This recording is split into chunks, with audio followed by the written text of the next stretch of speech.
quand même, je tiens à rétablir justice devant tout le monde Il ici. s'agit bien sûr du Monopoly. Non. Tombé dans ce trou noir, T'es tombé en amour.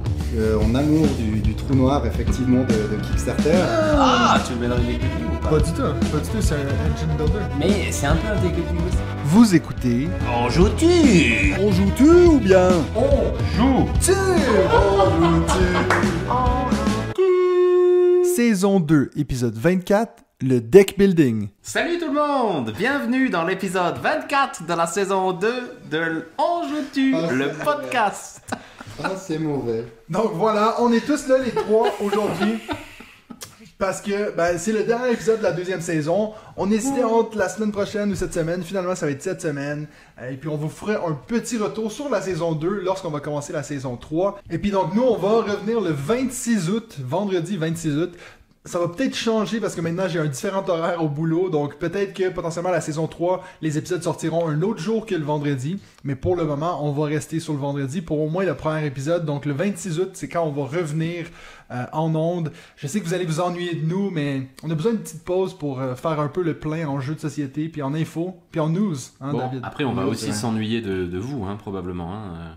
De nous, de Non, Matt de et moi. vous, les auditeurs. Ah, les auditeurs. Non, non, on les Parce voit que pas, nous, on est beaucoup. censé se voir un petit peu quand même Oui. les prochaines semaines. Notamment Mathieu le 27 juillet. Ah, j'ai pas noté. Donc, comme vous avez entendu, on est là les trois, donc David, comment ça va? Bah écoute, ça va beaucoup mieux maintenant que je suis avec vous. Parce que David a failli ne pas être avec nous ce soir. Ouais, j'avais déclaré forfait. Hein. J'ai eu quelques petits soucis de voiture sur France au retour, retour de la France en Suisse où j'ai passé 4 jours. 4 super journées à la montagne. Mais malheureusement, après avoir fait le plein d'essence, ma voiture n'a plus voulu démarrer. Donc au début, je me suis dit, j'ai sans doute pas mis la bonne essence. C'était la merde. Mais non. Un problème de démarreur, donc le démarreur est mort, voilà. Donc j'ai attendu quand même. On est vraiment 2 en heures et train demie. d'avoir ces détails. J'adore Oui, non, ça. mais c'était important. C'était le démarreur de parler. gauche ou le démarreur de droite? Il y en a plusieurs, je ne suis pas au courant. J'étais déjà incapable de savoir où se trouvait le Par contre, là, démarreur. l'écran est noir, ça enregistre ou pas? Oui, ça Ok. va. Donc j'ai quand même attendu 2h30 un dépanneur sur un parking, c'était génial. Tout Ouais. ça pour qu'on pousse la voiture pour qu'il la redémarre et que je puisse venir en Suisse Tout jusque ça chez pour mon que garagiste. finalement on vienne te chercher, quoi. Et voilà, tout ça pour que tu viennes me chercher. Et malheureusement, c'est vrai que j'ai assez peu de news parce que je pensais, et comme j'aime toujours avoir des news neuves, j'avais pensé les préparer à midi, mais j'ai quand même dû travailler. Mais place de ça, inquiète-toi pas, David. La news pour nous, c'est que tu sois avec nous. voilà. Oh, là ça c'est la bonne news. Mais tout cet amour. C'est Et beau. vu que je suis en vacances, j'ai quand même des news, moi. J'ai pris la relève un peu pour toi. C'est beau ça. et Il puis était même prêt à venir me chercher en France. Oui. Hein. Ça c'est beau. Ah non, et c'est venir beau, me ça. chercher encore chez je suis moi pas pour sûr, quand venir. même. Oui, Si, il m'a C'est vrai ouais. J'avais écrit, ouais. Mais oui. Moi, je suis en plus, il vacances, n'a pas hein. de voiture, donc C'est- il aurait trouvé la voiture. Non, c'est beau. Quel La homme. belle amitié, hein, C'est ça. beau ce que tu fais. C'est ça. Ouais. Donc, Benji, comment ça va, toi? Écoute, ça va bien, je suis content de vous revoir. J'ai un peu pleuré dans ma voiture la semaine dernière, non pas parce qu'elle fonctionnait bien, qu'elle fonctionnait pas, parce qu'elle fonctionnait bien, mais en entendant vos retours sur le Paris PEL, Musique. Ouais. où j'étais bien triste de ne pas être à vos côtés. En tout cas, on t'a demandé, hein. Il y a pas mal de gens qui nous ont dit « Ah, mais Benji est pas là. Ça me fait plaisir. Donc, Ça me fait plaisir. Ah, j'ai pas entendu ça. Ça me fait moins plaisir. c'est quand même fou parce qu'il venait voir moi pour me demander où était Benji. Comme s'il était déçu de me voir, toi. Ah, mais il n'y a que Mathieu.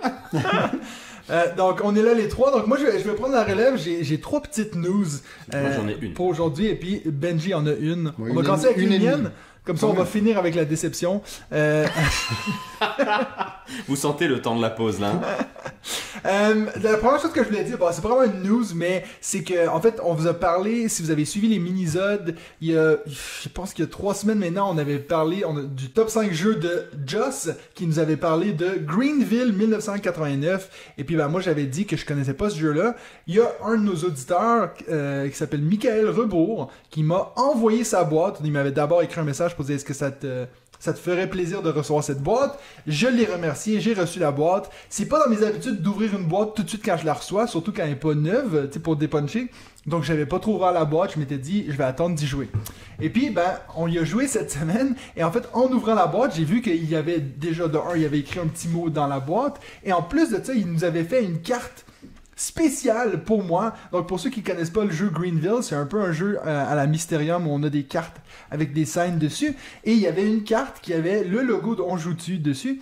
et je vais vous les lire parce que ça me fait vraiment rire. En fait, imaginez un genre de laboratoire de chimie avec des arbres qui ont poussé au travers, comme une genre d'expérience qui aurait mal tourné. À la Stranger Things. Vraiment à la Stranger Things. Déjà, au fond, au loin dehors, on voit un homme promener son chien. Je suis sûr que c'est moi et mon chien. C'est vrai, j'avais pas fait gaffe. Et en plus de ça, c'est bon. sur le bureau, il est écrit, donc comme gravé dans le bureau, le top 5 contre nature. Et là, je vais quitter ce podcast. Et puis c'est 5 jeux de mots avec des jeux de société, je vous les lis. Pissenlicide, Tainted Graine, les pandas de Bourgogne, le coton de Catane, Turquirion et Broomerdale, qui franchement c'est la meilleure idée de jeu de société ever. Hein? Broomerdale, moi j'achète tout de suite. J'ai un peu vomi. Donc voilà, merci beaucoup à toi Michael Rebaud qui s'est vraiment donné la peine. On le dit souvent, hein, mais vraiment on a la meilleure communauté je crois dans le monde du jeu de société. Je connais pas les autres, mais en tout cas j'aime beaucoup la nôtre. Oh, c'est sûr, c'est la même. Après, on le dit souvent, moi j'ai toujours pas reçu de jeu, mais je suis le seul. C'est Voilà. vrai. Voilà. Mais bon, tu Ça viens va aussi venir, pas, Benji, ça tu va viens venir. pas à Cannes, tu viens pas à PL, les gens ne savent pas qui tu es, Benji. Je serai à Cannes. Pour Je montrer serai ta à tête. Cannes. Alors, première vraie news, je sais pas si vous avez vu, mais Ark Nova est rendu 7ème sur BGG. Donc, on se disait, est-ce qu'il va intégrer À la le top surprise 10 et générale. tout? Bon, moi, je suis quand même un peu surpris. Oui, il y a quand même beaucoup de hype, mais tu vois, top 10 jeux, il y a pas beaucoup de... Bon, il y en a 10, Oui. mais il y a pas beaucoup de jeux qui intègrent, surtout des jeux récents. Si, Gloomhaven. Gloomhaven. était monté, mais il était monté assez vite dedans. Ouais, Gloomhaven, mais à part ça.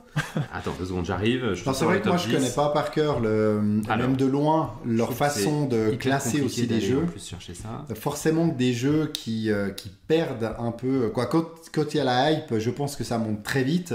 Ouais. Et puis après, ça devient plus difficile de rester dans le top. Donc là, on verra. C'est pas aussi. si vrai justement, parce qu'ils ont un algorithme qui permet... non mais je me permets de te corriger. Ils ont un algorithme qui permet justement que la hype ne fasse pas monter dans le overall. Ça monte dans la hotness, où là par contre la hype c'est représenté par la hotness, Ouais. mais le classement overall, donc dans le premier Gloomhaven, est quand même un peu freiné et l'algorithme permet que justement, normalement, la hype ne fasse pas monter les jeux et que si les jeux montent, c'est vraiment qu'a priori ils sont efficaces. Donc dans le premier c'est effectivement Gloomhaven et ensuite vous avez Pandemic Legacy saison 1, Brass Birmingham, Gloomhaven, Jaws of the Lion, Terraforming Mars, qui y est depuis 2016 quand même, Twilight Imperium, Ouais. 4e édition, et Ark Nova en effectivement 7e position pour le moment, qui est le plus récent bien sûr des jeux du top 10. Ouais. Et puis bon, il faut se demander aussi à quelle vitesse Frosthaven va intégrer le top 10. Si on a déjà les deux autres Gloomhaven qui sont déjà là, Oui. ça serait une grosse déception s'il le fait pas en tout cas. Il faut toujours modérer un peu le classement de Ça, c'est BGG, clair. qui est un classement de Mais un geek. peu comme les donc, classements aussi de films. Oui, T'sais, c'est bien quand sûr. t'as genre bien The sûr. Dark Knight dans le top 10 des meilleurs films ever, tu te dis est-ce que vraiment il mérite d'être là? Oui, Oui. bien sûr, il est dans le mien. J'avais fait mon top 10 des meilleurs films et Dark Knight était dedans. Ok. Ouais, je suis pas contre, hein, je suis pas contre. On pourra faire un autre, Marvel. Marvel list. tier D'ailleurs, list. aujourd'hui, jour de l'enregistrement, nouveau Thor qui est au cinéma. Oui, on avait Bon. pas dit qu'on allait le voir ensemble d'ailleurs. Ouais, mais non, on n'a pas le temps. On va quand même revenir sur les jeux de société. J'ai une autre news. Est-ce que tu veux d'abord faire la tienne, Benji? Moi, c'était surtout des remerciements. Ah, Donc un alors, peu comme toi avec Greenville 1989. Vas-y. J'avais 2 remerciements à faire. Le premier, c'était pour Martin Montreuil, l'ami du podcast de l'autre côté du plateau, puisque j'ai eu un magnifique petit... Dans ce cas-ci, de l'autre côté de l'océan. de aussi. l'autre côté de l'océan, qui est venu à PEL, qui vous a rencontré et qui avait dans sa valise un très beau tapis de jeu On Mars. Je vous en avais parlé, je vous avais dit que je rêvais de l'avoir, donc merci Martin de me l'avoir offert, je suis très, très heureux. Et puis j'ai eu un très beau cadeau, puisque comme vous le savez, Mathieu me dit beaucoup de mal en direct, mais en fait derrière il m'aime beaucoup. Et donc j'ai eu un très beau petit... Blasphème. la BD dont vous êtes le héros de Guillaume de Trick Track. Ouais. Je suis très heureux que vous me l'ayez offerte, puisque David a priori a participé, je sais pas comment vous êtes réparti les sous de cet achat rocambolesque. Et avec une très belle On a fait la dédicace... manche, hein, parce que plus il était. Une très belle dédicace de Guillaume que je remercie infiniment, ça me fait très plaisir puisque j'ai quand même commencé moi l'histoire de mes jeux de société avec Trick Track, Ouais. donc c'est quand même assez émouvant pour moi d'avoir ça. Merci aux deux, Martin Alors, et Guillaume. Donc voilà. Et à vous deux bien sûr. C'était vraiment. Il faut que je t'avoue que je l'ai acheté aussi pour moi, donc j'ai aussi ma petite dédicace. Donc, Ok, mais toi ils te connaissaient la pas, BD. je crois, c'est ça. Non, c'est pas ça. Et je l'ai pris ce week-end, je suis allé avec mes filles à la piscine et je l'ai pris à la piscine en me disant ce sera parfait pour démarrer. Puis quand j'ai commencé à lire et puis que j'ai vu qu'il fallait commencer à noter des trucs et que je n'avais pas de crayon, je l'ai soigneusement refermé. Il est en tombé me dans la disant, piscine. À très vite. Non, j'en ai pris grand soin. À très vite, mais il faudra s'équiper un petit peu ou alors tricher comme je le faisais pour les libres. Quand tu étais jeune, tout à fait. Mais je vais essayer de le faire correctement. Donc, il faut que tu saches que c'est vraiment un travail d'équipe parce que c'était l'idée à David de dire on pourrait aussi en acheter un Benji, puis c'était mon idée de dire mais on pourrait aussi le faire dédicacer. Donc, ça, c'était vraiment un bon petit travail d'équipe comme ça. Aussi. C'est tout pour mes news. Alors, moi, j'avais une autre news aussi que j'ai lue aujourd'hui, ce matin, sur. Il y a une nouvelle édition qui va sortir de Puerto Rico. Ouais, je sais pas si c'est dans mes news. Dans tes news. Donc, un jeu qui avait fait un peu. Qui faisait de plus en plus controverse, en fait, par sa thématique, qui est.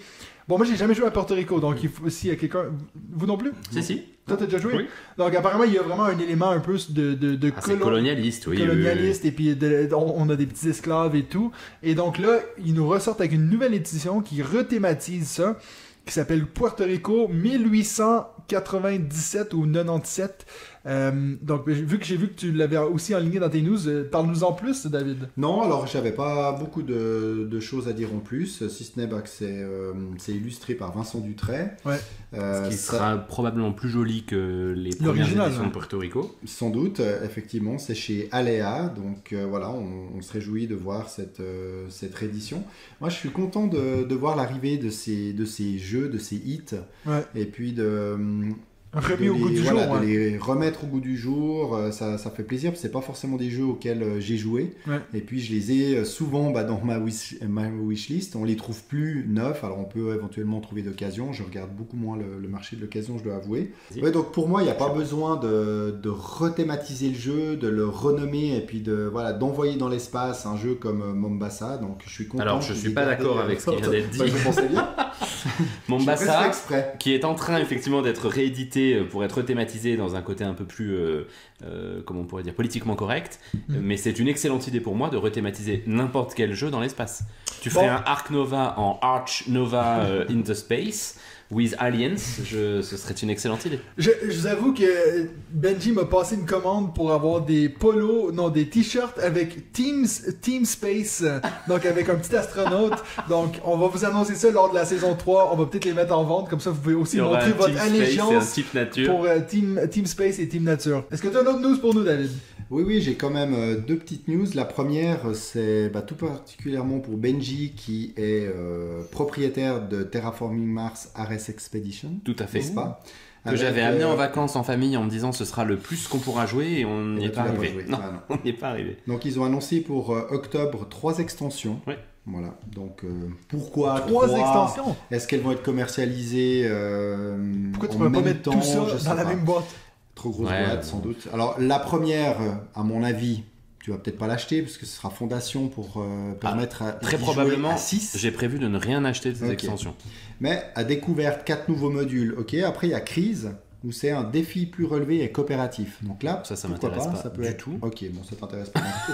Donc très dispensable à mon avis ces 3 extensions pour toi, mais sans doute que des grands fans seront heureux. Moi je redis tout le plaisir que j'ai à jouer à Expédition Ares, que je trouve vraiment excellent comme jeu. Mais c'est vrai que voilà, on a eu ce podcast sur les extensions. J'essaie de me calmer sur les extensions. Ouais. Je vous informe que depuis qu'on a fait ce podcast, j'ai acheté l'extension de Tapestry grâce à toi, David, et que je ne l'ai toujours pas joué. Bah oui, on est censé jouer ensemble. Ouais, tout à fait. Mais on a dit qu'on y jouait avec ta femme. D'ailleurs. Exactement. Ouais. Oui. Ça t'arrive des fois d'acheter une extension, je sais qu'on a déjà parlé lors de l'épisode sur les extensions, mais d'acheter une extension en disant je sais que je vais pas y jouer maintenant, mais un jour à ma retraite, quand je vais retomber dans l'amour de ce jeu, j'ai besoin de tout le matériel. Ça, moi je me dis ça pour les all-in. Ah oui. Je me dis toujours ça pour les all-in. Ouais. Je sais que quand je serai vieux, en maison de retraite, je jouerai à ça. D'ailleurs, tu veux nous faire un petit point sur les all-in, non? Écoute, non, c'est pas les news. Non, ok, d'accord. Dans le voyage en voiture. Tu voulais parler de The Great Wall et de Anna. Tu fais un all-in pour The Great Wall? Alors, oui, puis mesdames et messieurs, sachez qu'on va y jouer pour la première fois demain. Donc, mais si pas avec le matériel. Ouais. Si t'aimes pas le jeu de base, ça se passe mal. Mais non, mais en fait c'est horrible. Mais ils ont fait dans le Pledge Manager, je voulais acheter 2 extensions que je trouvais très belles, notamment une avec des canons, je sais plus comment ça s'appelle, la poudre là. Ouais. Donc je voulais prendre celle-là, et puis en fait quand tu prenais les 2 extensions, t'étais à 10 balles du coût du all-in. Bon. Mais non, forcément, j'aurais fait pareil. Et Anatoussi, pas même chose, le jeu de craniocréation, là, je voulais prendre 2 extensions sur 3, et au final, tu pouvais en prendre soit une, soit les 3 dans un all-in. Ouais. Et ben j'ai pris le all-in. Bon, après, c'est pas nécessairement une news, hein, mais c'est vrai que je vais juste rebondir sur le fait que nous, on a entendu parler quand on était au Paris Ludique que notre ami Ben de la chaîne Les Recettes Ludiques a pu jouer à Septima, que les 3 on a backé. Oui. Et puis il a été vraiment déçu, puis il a vraiment pas aimé ça. Alors attention, moi À voir j'ai ce que ça mis veut. $1. Hein. Ah, toi t'as pas encore... Non, j'ai pas encore vraiment... je suis pas certain Get que out, je vais get continuer. out. Après, moi je maintiens mon pledge sans problème parce que Persévérance m'a tellement plu Ouais. et j'avais tellement pas envie de le backer qu'en fait Ouais. là je ne donnerai un avis que quand j'y Non, jouerai. puis franchement, moi je trouve que ça reste pas cher, hein. Je trouve pour le prix, tu sais, même s'il est pas si Ouais. bon, ben je le revends derrière, c'est tout. tu Oui, vois. Bon, c'est après, clair. c'est un avis d'une personne aussi. Oui, c'est même clair. si on l'apprécie C'est beaucoup. clair. Et puis il y a quelqu'un qui avait répondu à Ben que c'était peut-être pas le meilleur endroit pour Oui. tester un jeu que d'être Dans sur un bar à jeu. C'est ça, de faire 2 tours, etc. Et je trouvais que c'était une critique assez pertinente. Exactement. Ouais. Et ben on parlait des extensions tout à l'heure. Eh bien, j'ai reçu aujourd'hui, alors j'ai pas encore essayé, mais une extension que j'ai achetée, ou plutôt, oui, c'est une extension, mais c'est un pack Kickstarter. Donc tous les éléments qui manquaient à Museum Pictura de chez Holy Grail Games, qui malheureusement dans leur boîte boutique n'avaient pas intégré le mode solo. C'était uniquement réservé au KS. Alors, ils ont avoué qu'ils ne feraient plus ce genre de choses parce qu'ils se sont rendus compte qu'il y avait beaucoup de demandes. Et qu'est-ce qu'ils ont fait? Eh bien, ils ont mis en place un shop en ligne sur leur site. Alors, pas pour vendre que ça, hein, mais je l'ai attendu un certain temps parce qu'ils avaient l'air d'avoir des problèmes pour mettre en place ce shop. Et là, l'autre jour, je suis retourné sur le site, j'ai vu qu'il était là, j'ai pu acheter ce pack des éléments Kickstarter avec le mode solo. Donc je me suis empressé de le commander et il est arrivé aujourd'hui, donc je vais pouvoir tester ce jeu en solo. Il l'avait proposé en print and play, mais il y avait quand même beaucoup de print, beaucoup de choses à assembler, etc. Donc voilà. Beaucoup de print, pas beaucoup de play. Voilà, c'est ça, exactement. C'est tout pour les news de mon côté. On voit que on sent aussi que c'est l'été, hein, parce que j'ai pas mal de sources que je consulte régulièrement, puis là Ouais. on voit à part des annonces de sorties, Ouais, ça mais se bon calme on un peu. va pas tout vous annoncer les sorties parce que sinon on n'en sortirait plus. Ce serait Mais- intéressant que vous nous disiez d'ailleurs si c'est vous annoncer les sorties vous intéresserait parce que ça pourrait être une rubrique dans la saison 3. Donc, Bon, Bah, alors, il faudrait faire les top sorties parce que Ouais, alors, ouais, sinon il y en a C'est- tellement. Bon, c'est vrai que tu nous en parles assez souvent dans les news, donc au final, Aussi, les certaines, grosses ouais, sorties, les- tu vois, les Splendor sélections, Duel et c'est tout. Donc si tu Mais faisais- Splendor Duel, t'en parles 3 semaines après que tout le monde l'ait su, donc peut-être que c'est... Oui, mais bon, nous, on est un Je- médium qui est une fois par Je semaine. te hein. merde, monsieur. Je te merde.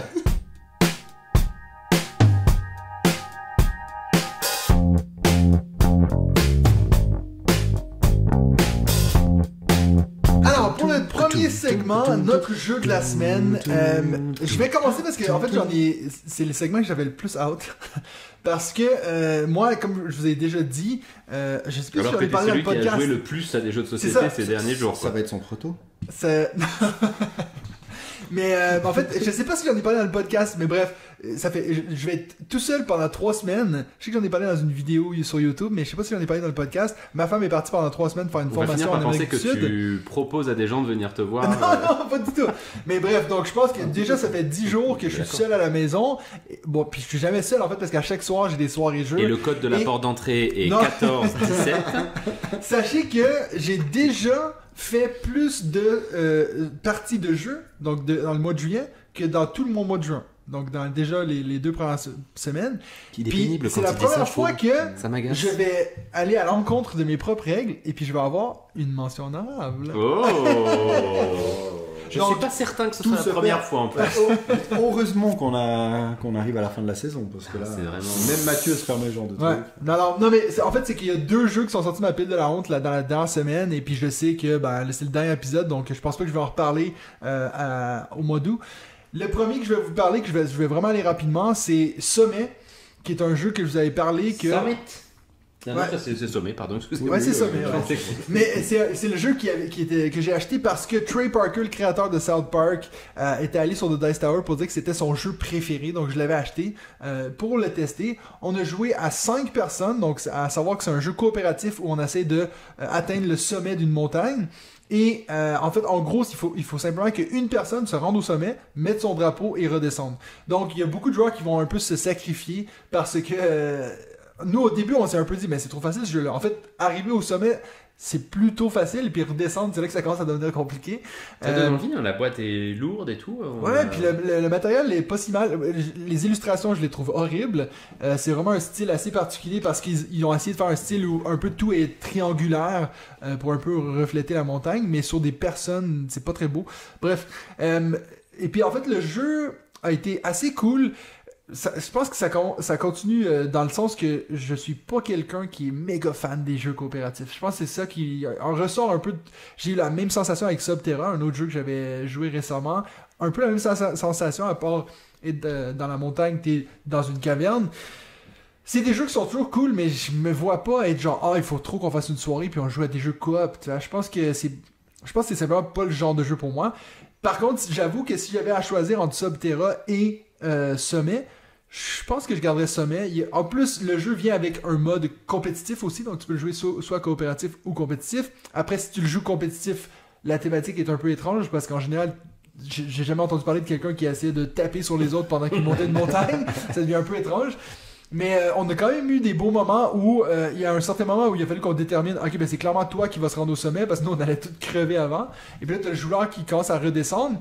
Et si tu te places dans le chemin du joueur qui redescend la montagne, c'est comme si tu l'aidais. Donc ça veut dire que la case où lui embarque, si toi t'es là, ça le fait passer tout droit. Donc tu as un peu cet élément de on essaie tous de se regrouper pour l'aider à redescendre. C'est un peu l'élément où il se sert de ton cadavre pour descendre plus vite. Non, alors il faut que tu sois en vie. Ah ok, Par contre, c'est un peu bizarre sinon. Si tu meurs, il peut dépouiller ton cadavre pour prendre soit non pas la nourriture, mais pour il peut se nourrir, prendre effectivement. Il peut prendre non mais les bonbonnes d'oxygène, une des trucs comme ça. glace ou... Donc voilà.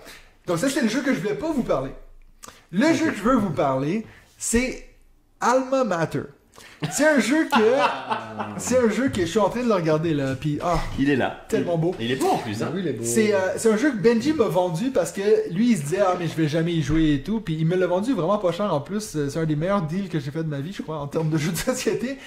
Et puis on y a joué le lendemain de ma partie de sommet avec un autre groupe et je m'attendais pas à grand chose parce que je pense déjà le fait que Benji me l'ait vendu, je me dis c'est pas bon signe parce que si c'était un bon jeu, il l'aurait sûrement gardé. Non, c'est pas vrai. Ça te faisait envie parce que c'était une thématique qui te donnait envie, ça m'a fait plaisir de te le vendre et ça me fait plaisir que tu l'aimes et j'ai très envie qu'on y joue ensemble. Et c'est donc je te le rachèterai au double du prix auquel... C'est donc un jeu sur la thématique de l'école et puis en fait c'est où tous les joueurs vont incarner la direction d'une école, d'une université prestigieuse, et on va essayer de justement d'avoir les élèves les plus intelligents, les plus brillants, d'avoir les meilleurs enseignants pour notre faculté. C'est un jeu que j'avoue que je m'attendais pas à grand chose et je vous ai dit pendant qu'on mangeait juste avant, je pense franchement qu'il va rentrer dans mon top 10. J'ai vraiment adoré la partie. J'ai l'impression qu'il a dit ça de tous ces jeux depuis le début de l'année. Non, c'est pas vrai. Là, il va y avoir du chamboulement dans le top 10. Non. Après, il serait pas dans le top 5, non, mais je dis peut-être 10e. En tout cas, c'est clairement un de mes placements d'ouvriers préférés. Et puis, je vais vous dire pourquoi. Il y a une mécanique de ressources que je trouve super intéressante. Contrairement à... en fait, c'est la première fois que je voyais ça dans un jeu de société. Il y a une mécanique de gestion de ressources. Imaginons, je prends par exemple Everdell. L'autre jour, on a des ressources. À la place d'envoyer ton ouvrier à tel endroit pour prendre du bois, c'est que chaque joueur va avoir une couleur et il y aura des... Donc, en plus, c'est des petits meeples en forme de livres qui sont très jolis. Et puis, il faut savoir que tous les joueurs vont contrôler ces ressources-là. Ça veut dire que si moi, j'ai besoin des ressources rouges, et puis David, c'est le joueur rouge, ça veut dire qu'il faut que j'aille acheter ces livres chez lui. Puis lui, il va me les proposer à différents prix. Donc, il y a vraiment un intérêt de regarder, de mettre nos livres à place de les prendre pour nous, de les mettre en vente, de faire un genre d'offre pour les autres joueurs. Et quand... Il y a quand même un intérêt pour les joueurs qui viennent vous les acheter. De un, ils les ont souvent à un prix moins cher que s'ils les achetaient à la banque. Et en plus de ça, ils peuvent prendre des points de victoire. Donc, tu as vraiment cette mécanique de... Tu sais, moi, en fait, j'ai eu une carte qui m'a permis de mettre vraiment beaucoup de livres en offre. Et puis, tout le monde venait acheter chez moi. Puis, ça m'a fait beaucoup d'argent. Ce qui m'a permis de payer toutes les autres actions que je dois faire. T'es un bon vendeur, toi. T'as exact. Bien les arnaquer comme il faut. Ouais. Donc, ça, c'est quelque chose que j'avais jamais vu ailleurs. Non, j'ai pas gagné. J'ai fini deuxième. En fait, Ah. ce qui est assez drôle, c'est qu'on a fait cette soirée-là avec les 2 frères Kessler de notre communauté et un de mes collègues. Et bizarrement, c'est les 2 profs qui ont fini premier et deuxième. Donc, je sais pas s'il y a une corrélation. Il y avait un petit quelque chose. Mais non, Alex, il a vraiment souffert dans cette partie. Ce qui n'est pas son habitude en Non, plus. hein. je sais, en plus, il gagne souvent. Et puis là, il a vraiment pas réussi à faire sa stratégie pour rentrer dans la partie. Donc, ça a été vraiment compliqué pour lui. Mais oui, Alma Mater, donc c'est un jeu qui, au final, même avec l'explication des règles, je pense que ça nous a pris 1h15, 1h30. Ah, top. Ouais, donc c'était Facile à exactement sortir. le Mais facile. les bonnes règles ou... Alors, Comme l'auberge sanglante écoute, ou- ça me fait rire parce que tu dis ça, j'ai l'impression que maintenant toi, tu m'associes à quelqu'un qui fait des règles fausses. Et puis, oui, on a fait une règle fausse à Alma. Ah, mais juste une, ça va. Alors, ça arrive c'est à tout le simplement monde. qu'en fait, quand on achetait les livres chez les autres puis qu'on prenait les points de victoire, c'est censé être une fois. Donc après, tu retournes la tuile pour dire que tu peux plus. Mais nous, on l'a fait à l'infini. Donc, moi, j'ai fait énormément de points comme ça. Et t'es même Mais pas voilà. arrivé premier. Et puis non. Donc voilà. Mais non, donc Alma Mater, c'est un jeu qui est sorti maintenant, ça fait quoi 3 ans 2020 Ah oui, ça va encore. Mais si vous avez la chance de l'essayer, puis il faut savoir qu'il faut déjà que la thématique vous attire un poil. Parce que c'est vrai, on est vraiment dans le prof avec l'élève et puis tout. Mais non, moi j'ai vraiment adoré ce jeu. Et puis ben merci de me l'avoir vendu. Ben, Ben, je t'en prie. Ça me c'est fait mon très jeu de la plaisir. semaine, Alma Mater. Je te laisse enchaîner avec ton jeu de la semaine. Avec grand plaisir. Mon jeu de la semaine, c'est un Kickstarter que j'ai reçu qui s'appelle Star of Icarios. Vous en avez entendu parler? C'est pas Star c'est ça. Arrakis Non, Star of Acarios, pardon, je vous dis Icarios. Acarios, Star of Acarios. Est-ce que ça c'est le jeu que tu nous as demandé de ramener du Paris ludique ou... Non. Non. Star of Acarios, c'est un gros Kickstarter qui est sorti il y a 1 an ou 2 maintenant, enfin qui est dans la campagne est paru il y a 1 an ou 2, d'exploration, un espèce de 4X dans l'espace, un jeu, comme vous le savez, donc j'ai dit 4X espace, a priori vous vous dites, bon bah c'est un jeu signé pour Benji, Ouais, bien sûr. de 1 à 4 joueurs, avec vraiment quelque chose de... un petit côté narratif, il y a des scénarios, c'est assez calqué sur Gloomhaven, mais c'est un Gloomhaven dans l'espace, et puis il y a des très jolies figurines de petits vaisseaux spatiaux que vous devez Oh. développer. Et tu y as joué à 1, donc. Alors j'y ai... Voilà, et en fait là je suis en train de vous dire quelque chose, En fait, tu y as pas encore joué. je n'y ai c'est pas ça encore. Mais vous savez pourquoi? Non. Parce qu'en fait, je ne l'ai pas, ce jeu. Ah, mais c'est Et que ton là jeu je suis la en semaine, train de quand vous même. dire que je suis très triste. Et j'aimerais que Mais- ce soit mon jeu de la semaine. Non. Parce que ce jeu-là, je ne l'ai pas backé. Et Mais- ce jeu-là, un de nos amis sur le Il Discord... fallait bien attendre à la Ah, dernière tu veux qu'on te épisode. l'offre Alors, C'est une petite annonce. Il fallait bien attendre à la dernière épisode de l'année, de la saison, pour que Benji aille à l'encontre des règles de ce podcast.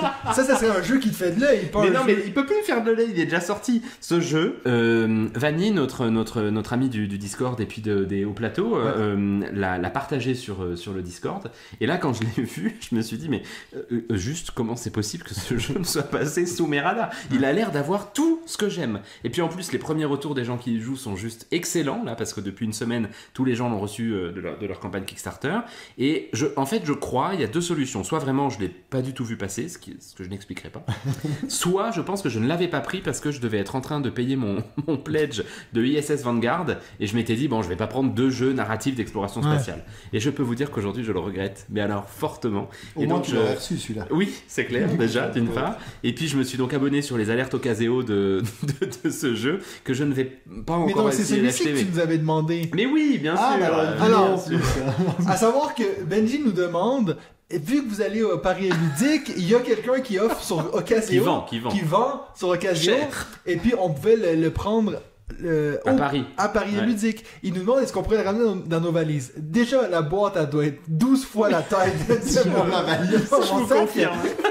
Donc j'étais comme, non, Benji. J'ai tenté le coup. Vous n'avez pas pu. Je vous remercie d'ailleurs, ça m'a permis de ne pas Donc le prendre. en gros, ça serait un jeu qui te fait de l'œil. C'est un jeu qui est sorti, que j'aurais aimé jouer cette semaine et vous annoncer comme un jeu que j'ai joué. mais Est-ce que je- ton je jeu ne l'ai qui te pas fait de joué. l'œil, ça va être un jeu que tu as joué? Non, ça serait drôle, ça serait drôle.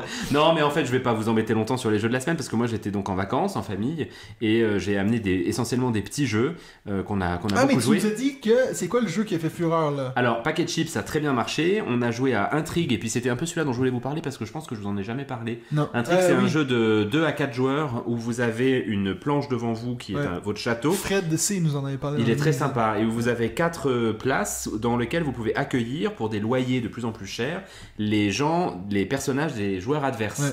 Et l'objectif c'est de se faire le plus d'argent, donc d'être sur les zones qui rapportent le plus de loyers. C'est un jeu de gens qui ont envie de s'aimer proprement et puis qui en fait à la fin du jeu ne s'aiment plus du tout et dans lequel on se prend la tête pendant toute la partie en disant mais s'il te plaît je t'ai donné moi mon poste à 10 000, est-ce que tu peux me donner ton poste à 10 000? Et toute ma famille a beaucoup aimé, par contre on s'est plus parlé le lendemain.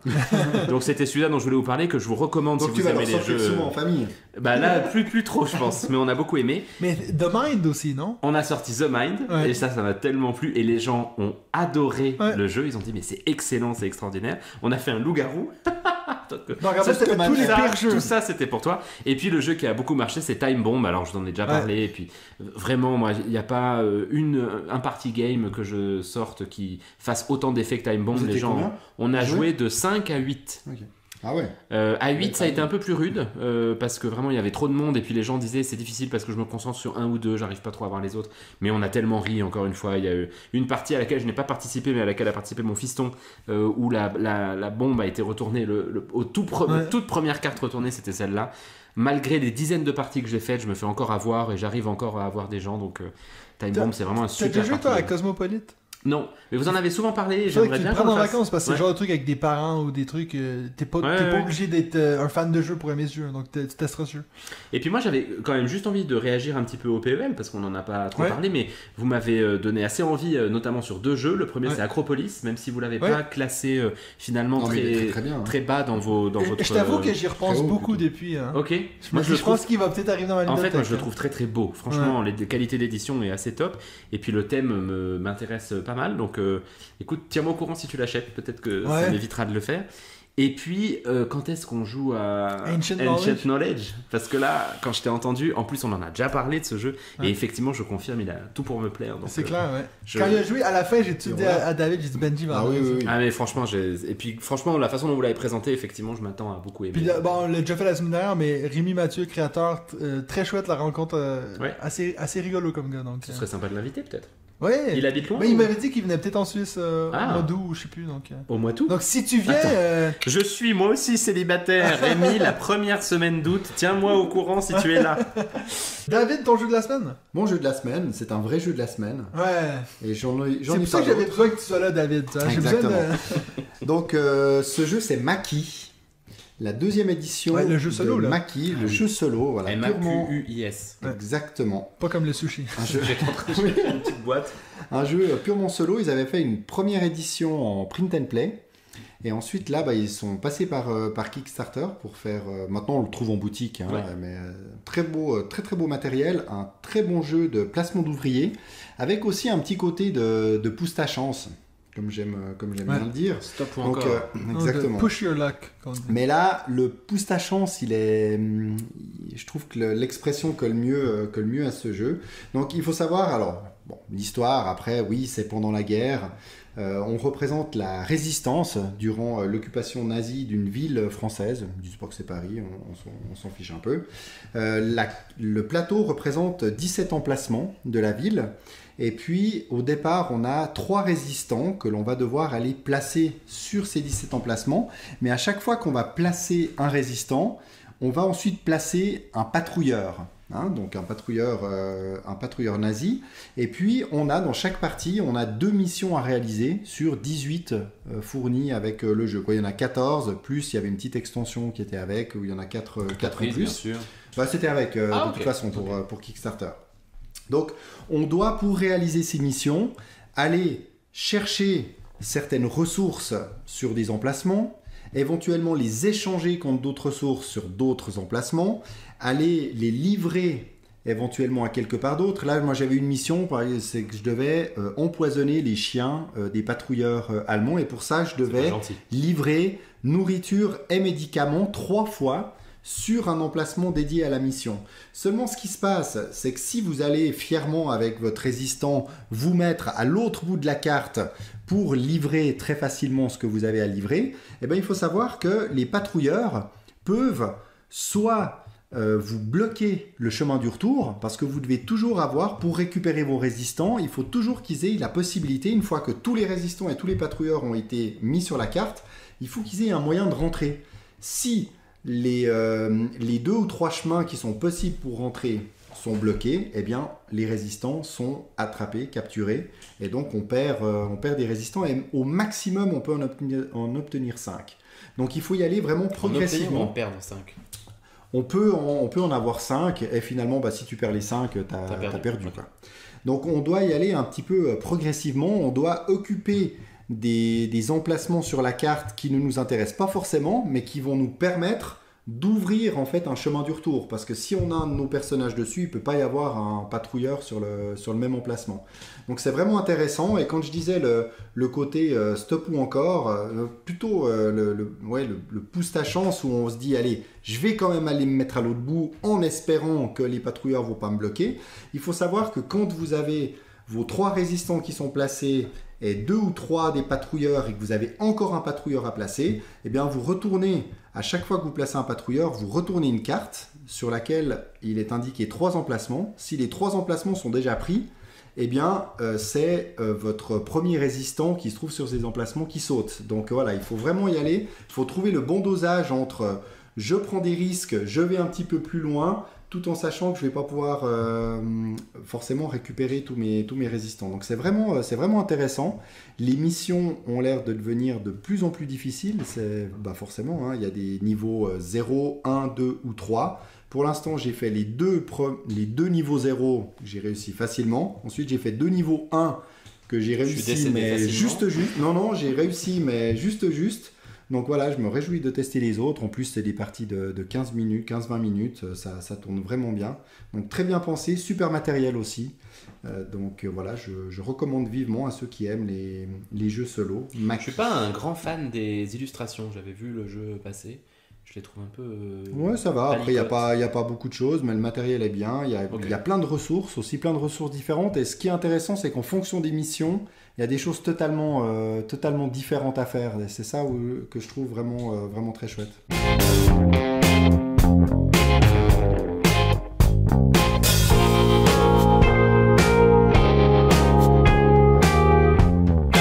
Maintenant, on va passer au deuxième segment. Aujourd'hui, on s'est dit, enfin de... C'est quoi ton problème? J'essaie d'imiter ton accent, mais j'y arrive pas. Mais non, tu n'y arrives pas. C'est bon, chaud. J'ai un ventilateur, mais si je le passe... vous allez plus nous entendre. Peut-être que c'est ce que vous souhaitez à ce moment-là du podcast, mais... Non, on s'est dit qu'on va prendre cette opportunité pour la fin de la deuxième saison pour revenir sur un des plus belles, des plus beaux statements de notre ami Benji. On y viendrait si tôt. Je savais qu'à un moment donné j'y aurais droit, mais je m'étais pas dit quand même dans l'intro. On fait un épisode sur les deck building, donc il faut quand même qu'on parle du fait que Benji avait pensé que It's a Wonderful World était un deck building. Et puis c'est tellement resté un peu comme dans l'histoire de ce podcast qu'on s'est jamais vraiment dit. En fait, on n'a jamais fait un podcast sur le deck building. On a fait un top 5 à l'époque, mais c'était pas du tout, l'épisode n'était pas sur le deck building. Effectivement. Et puis c'était à l'époque où on avait demandé à quelqu'un de la communauté de nous donner un thème. Et puis c'était soit ça ou des jeux de pirates. Des jeux de pirates, Finalement, ça aurait été peut-être mieux pour toi. J'aurais été moins humilié. Donc voilà, je me souviens d'ailleurs qu'il y avait quelqu'un dans les commentaires qui était vraiment insulté de voir que quelqu'un mettrait It's a Wonderful World. C'est vrai. Puis moi j'avais mon numéro, je sais pas si tu te souviens, mais c'était un jeu vidéo. Puis le gars il était outré, il disait depuis d'avoir ça. Je pense plus qu'il écoute les podcasts. Mais c'était difficile parce que moi c'était ma première rencontre avec des haters en fait, parce que j'étais pas du tout sur les réseaux sociaux et tout, et puis on en avait un peu parlé à l'époque où tu m'avais dit qu'il fallait prendre ça avec légèreté. Ouais, bon, après, je veux dire, c'est devenu... Je pense que ça a mis beaucoup plus de joie aux gens qu'au final, les gens qui ont été Il faudrait fâchés. D'ailleurs, faudrait que je me fasse un t-shirt de ça. Deck building, c'est Wonderful World numéro 1 des deck building. Donc voilà, on voulait vous parler du deck building. Alors, mais avant juste qu'on commence à en parler, je vais faire comme on avait fait la dernière fois avec les Flip and Write. Je vais un peu vous faire l'histoire du deck building. Je vais faire ça assez rapide parce qu'au final, c'est vrai qu'on a l'impression que ça fait... On a l'impression que ça fait longtemps que ça existe le deck building, mais ça a quand même été... Ouais, bon, 2008, c'est vrai que ça fait un petit moment maintenant, mais... T'étais pas là? Moi, je ne suis pas d'accord avec vous, monsieur Bierry. Ah, ça y est, tout de suite. Parce que j'ai travaillé. Ah ouais? Mon travail. Oui. T'as travaillé ton travail. J'ai travaillé mon travail. Attends. Et moi, sur BGG, le premier deck building, il est en 1959.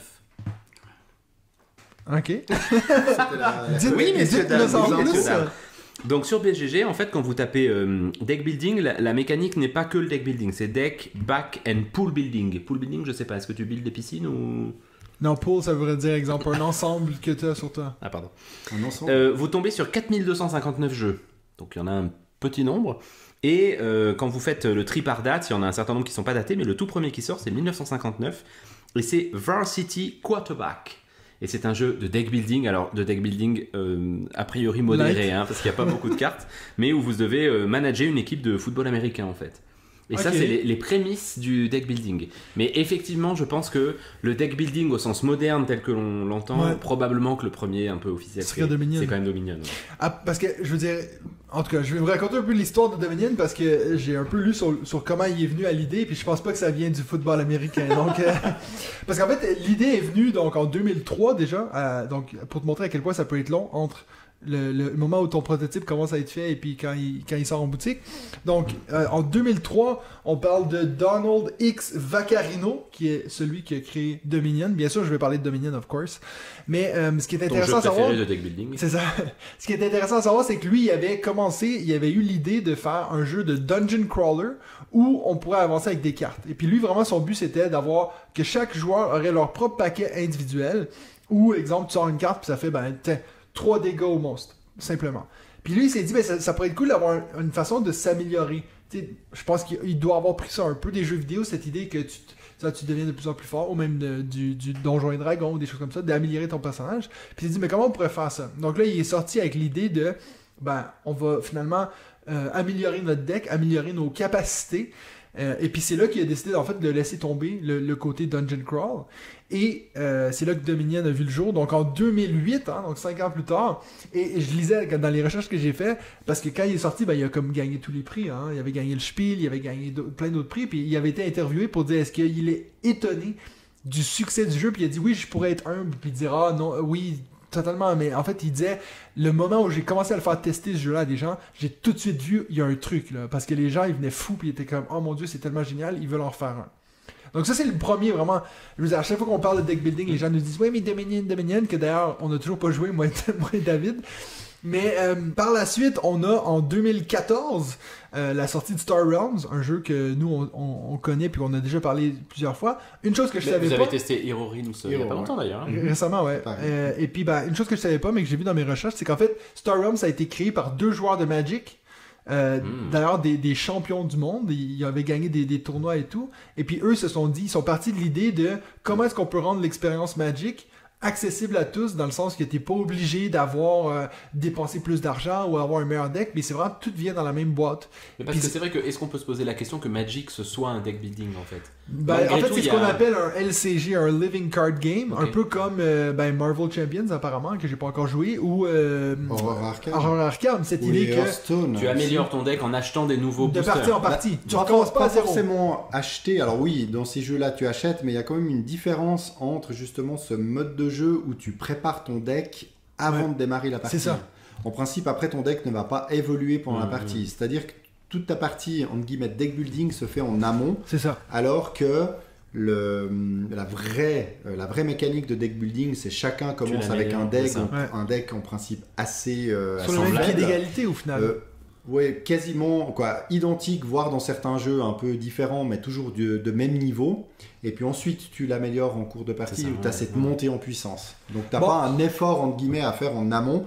C'est presque ce que je reproche des Horror Arkham, c'est que si on ne veut pas pleinement s'investir dans ce jeu, eh bien, c'est compliqué parce que si vraiment tu veux être efficace, il faut travailler ton deck en amont de la partie, il faut t'y connaître. Alors après, tu peux trouver plein de références sur Internet qui vont te dire, tiens, si tu joues tel truc, tel personnage, tu prends ci, tu prends ça. Mais si tu veux le personnaliser, ça demande vraiment un réel investissement, ce que ne demande pas le deck building.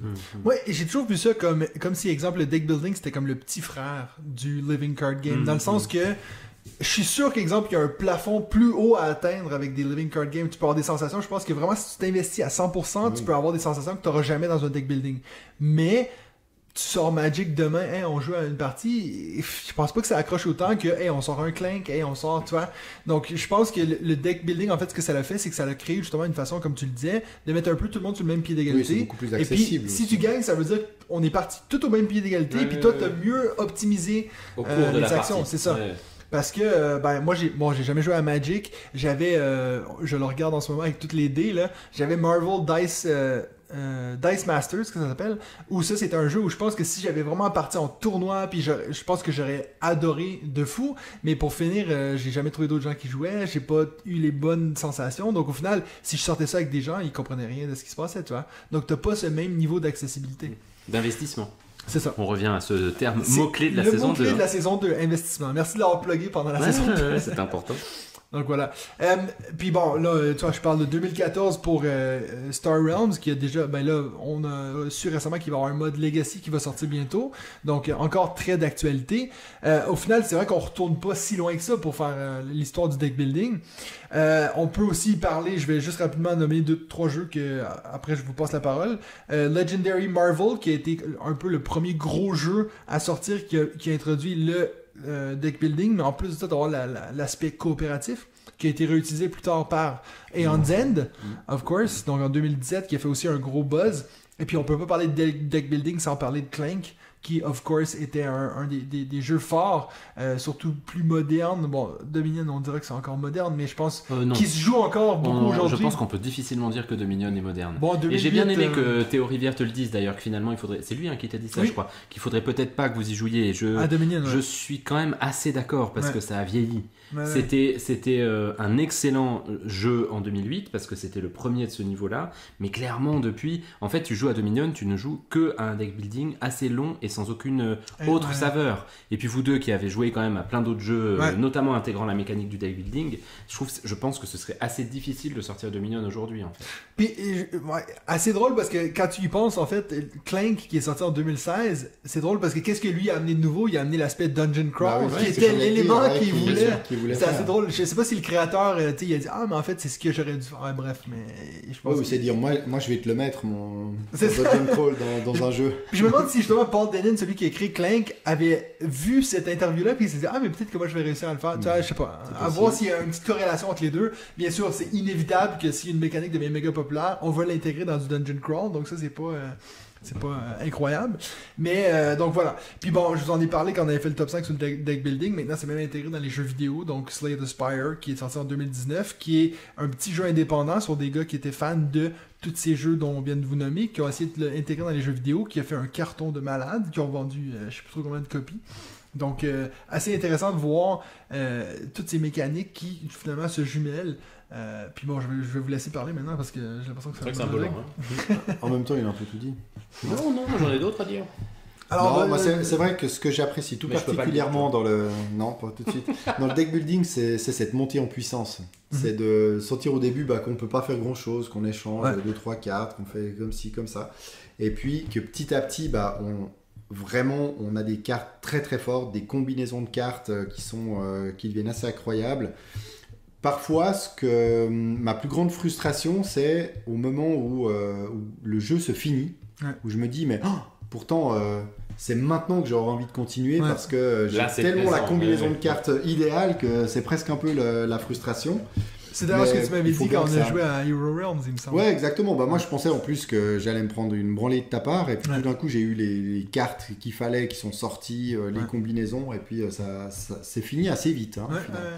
Moi, dans ce que je voulais dire dans le deck building, c'est aussi cette évolution vers d'autres mécaniques comme le backbuilding qui a été, alors on va peut-être trouver d'autres origines, mais moi j'avais noté Orléans en 2015, après il y a eu les charlatans, puis d'autres qui l'ont fait, ça c'est vraiment très sympa.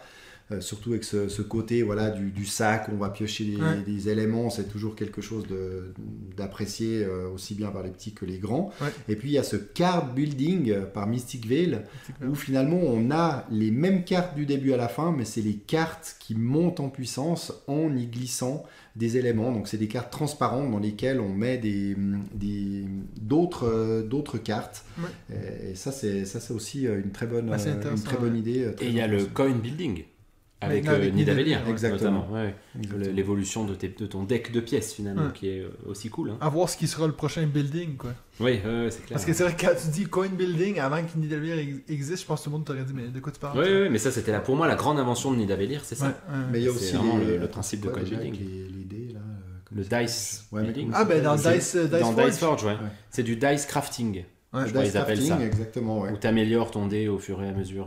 Ouais. Dans Dice Forge. Hein. Dans Dice Forge, je crois. tout à fait. Moi, c'est drôle parce que hier, en fait, j'ai 2 collègues qui sont venus à la maison pour faire des jeux et puis c'est pas vraiment des grands joueurs et puis eux, ils ont commencé en fait depuis le confinement.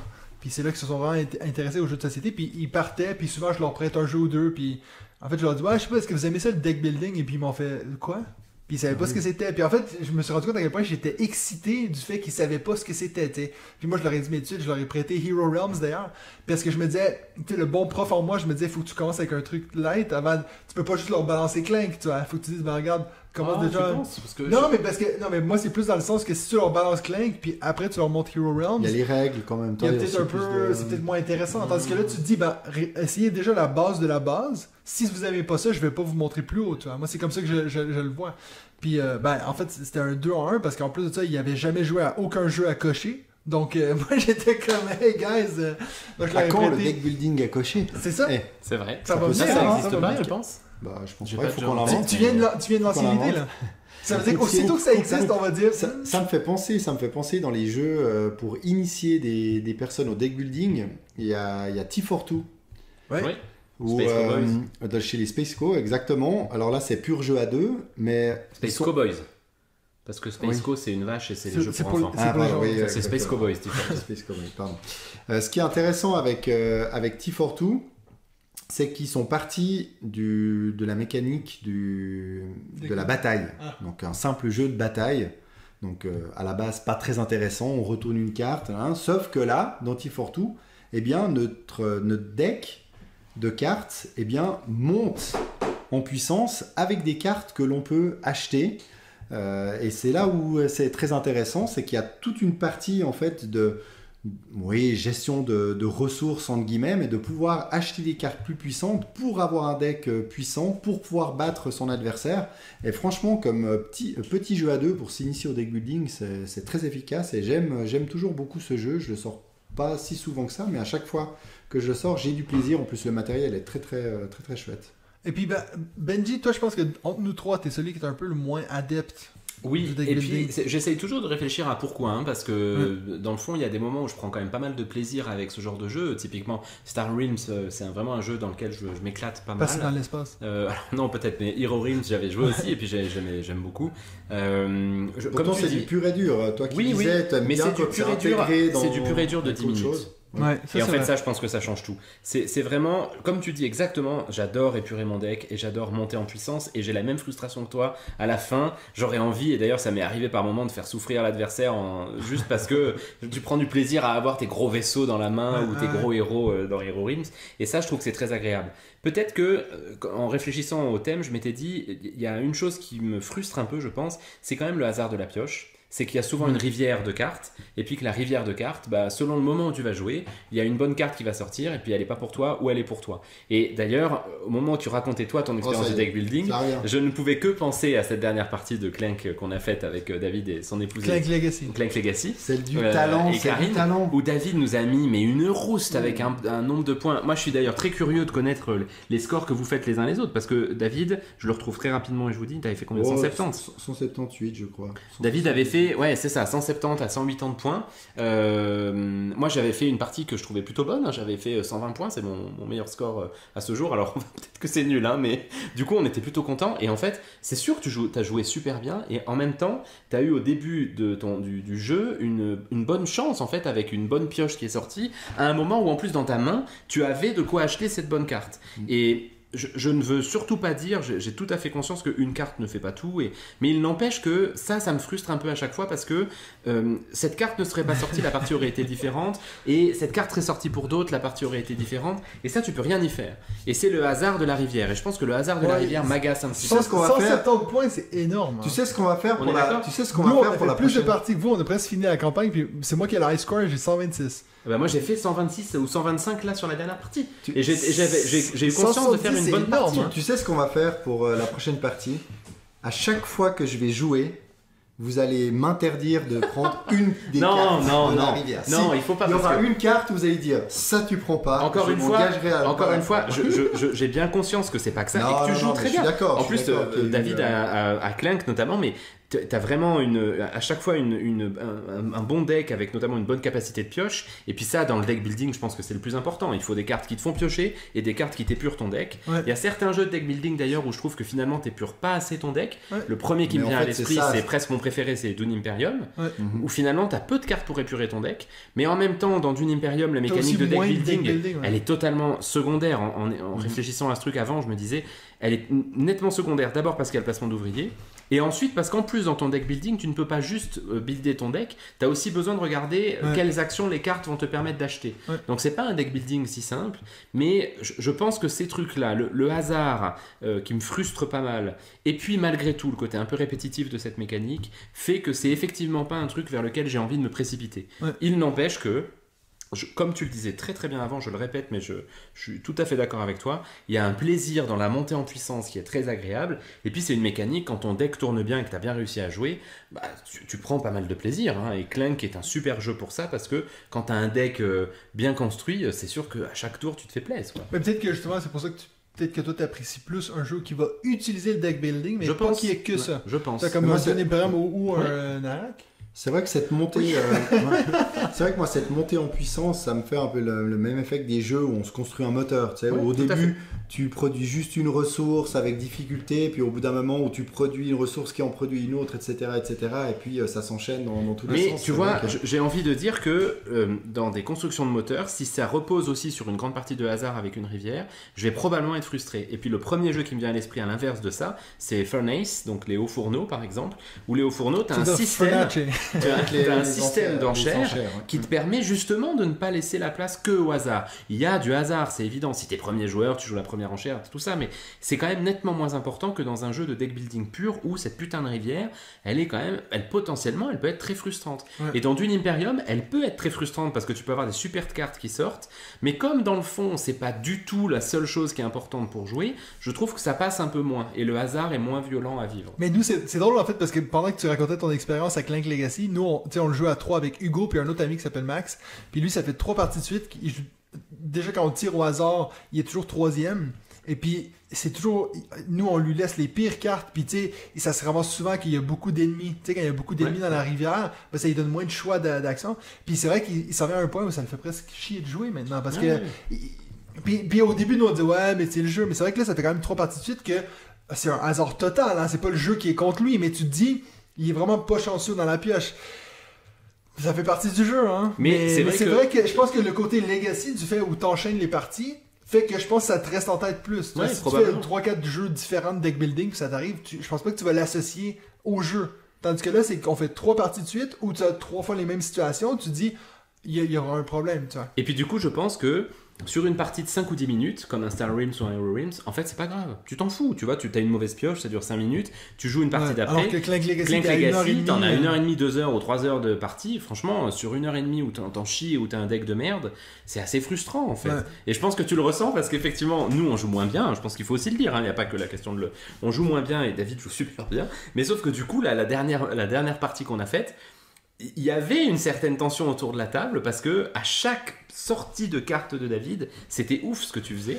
Et puis nous, à chaque sortie, on en chiait. J'ai énormément épuré mon deck et c'est ça qui a fait la différence parce que je crois que j'en avais au moins 10, plus de 10 cartes dans ma boîte. Moi, j'aimerais bien voir si tu as bien lu les règles. Hein. Parce que 170 points, c'est énorme. Dites-moi, mettez dans les commentaires de cette vidéo sur YouTube si vous avez déjà fait un meilleur score que 170 points. À part ça, c'est aussi une partie où on a rempli toutes les missions, tous les contrats, on les a tous faits. Il n'y avait plus essentiellement toi et moi d'ailleurs. Il n'y avait plus rien à lire quasiment sur le plateau, donc on a vraiment bien tout passé en revue. Après, j'ai une petite question à vous poser. Est-ce que, d'après vous, dans BGG toujours, qui est le premier jeu des deck building ?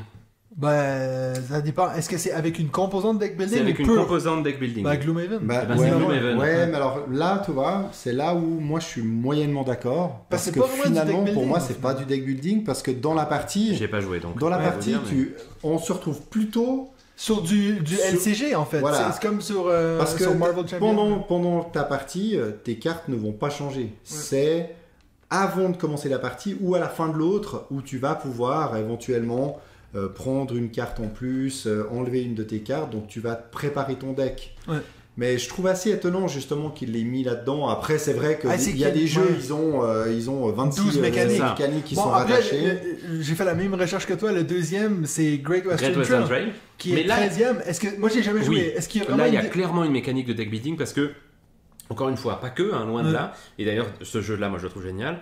Mais tu as une main de vache, puisque tu dois vendre les vaches. Et en fait, la valeur de ta main de vache correspond à toutes les vaches de couleurs différentes que tu as. Ouais. Et au début, tu commences avec des couleurs avec des points très faibles que tu dois absolument tenter d'éliminer parce qu'elles t'emmerdent dans ton deck. Ouais. Et tu dois acheter des vaches d'une nouvelle couleur et les avoir dans ta main à la fin de l'arrivée. Ouais. Donc il y a une mécanique de deck building très claire, mais qui je trouve excellente parce qu'elle est impliquée dans autre chose.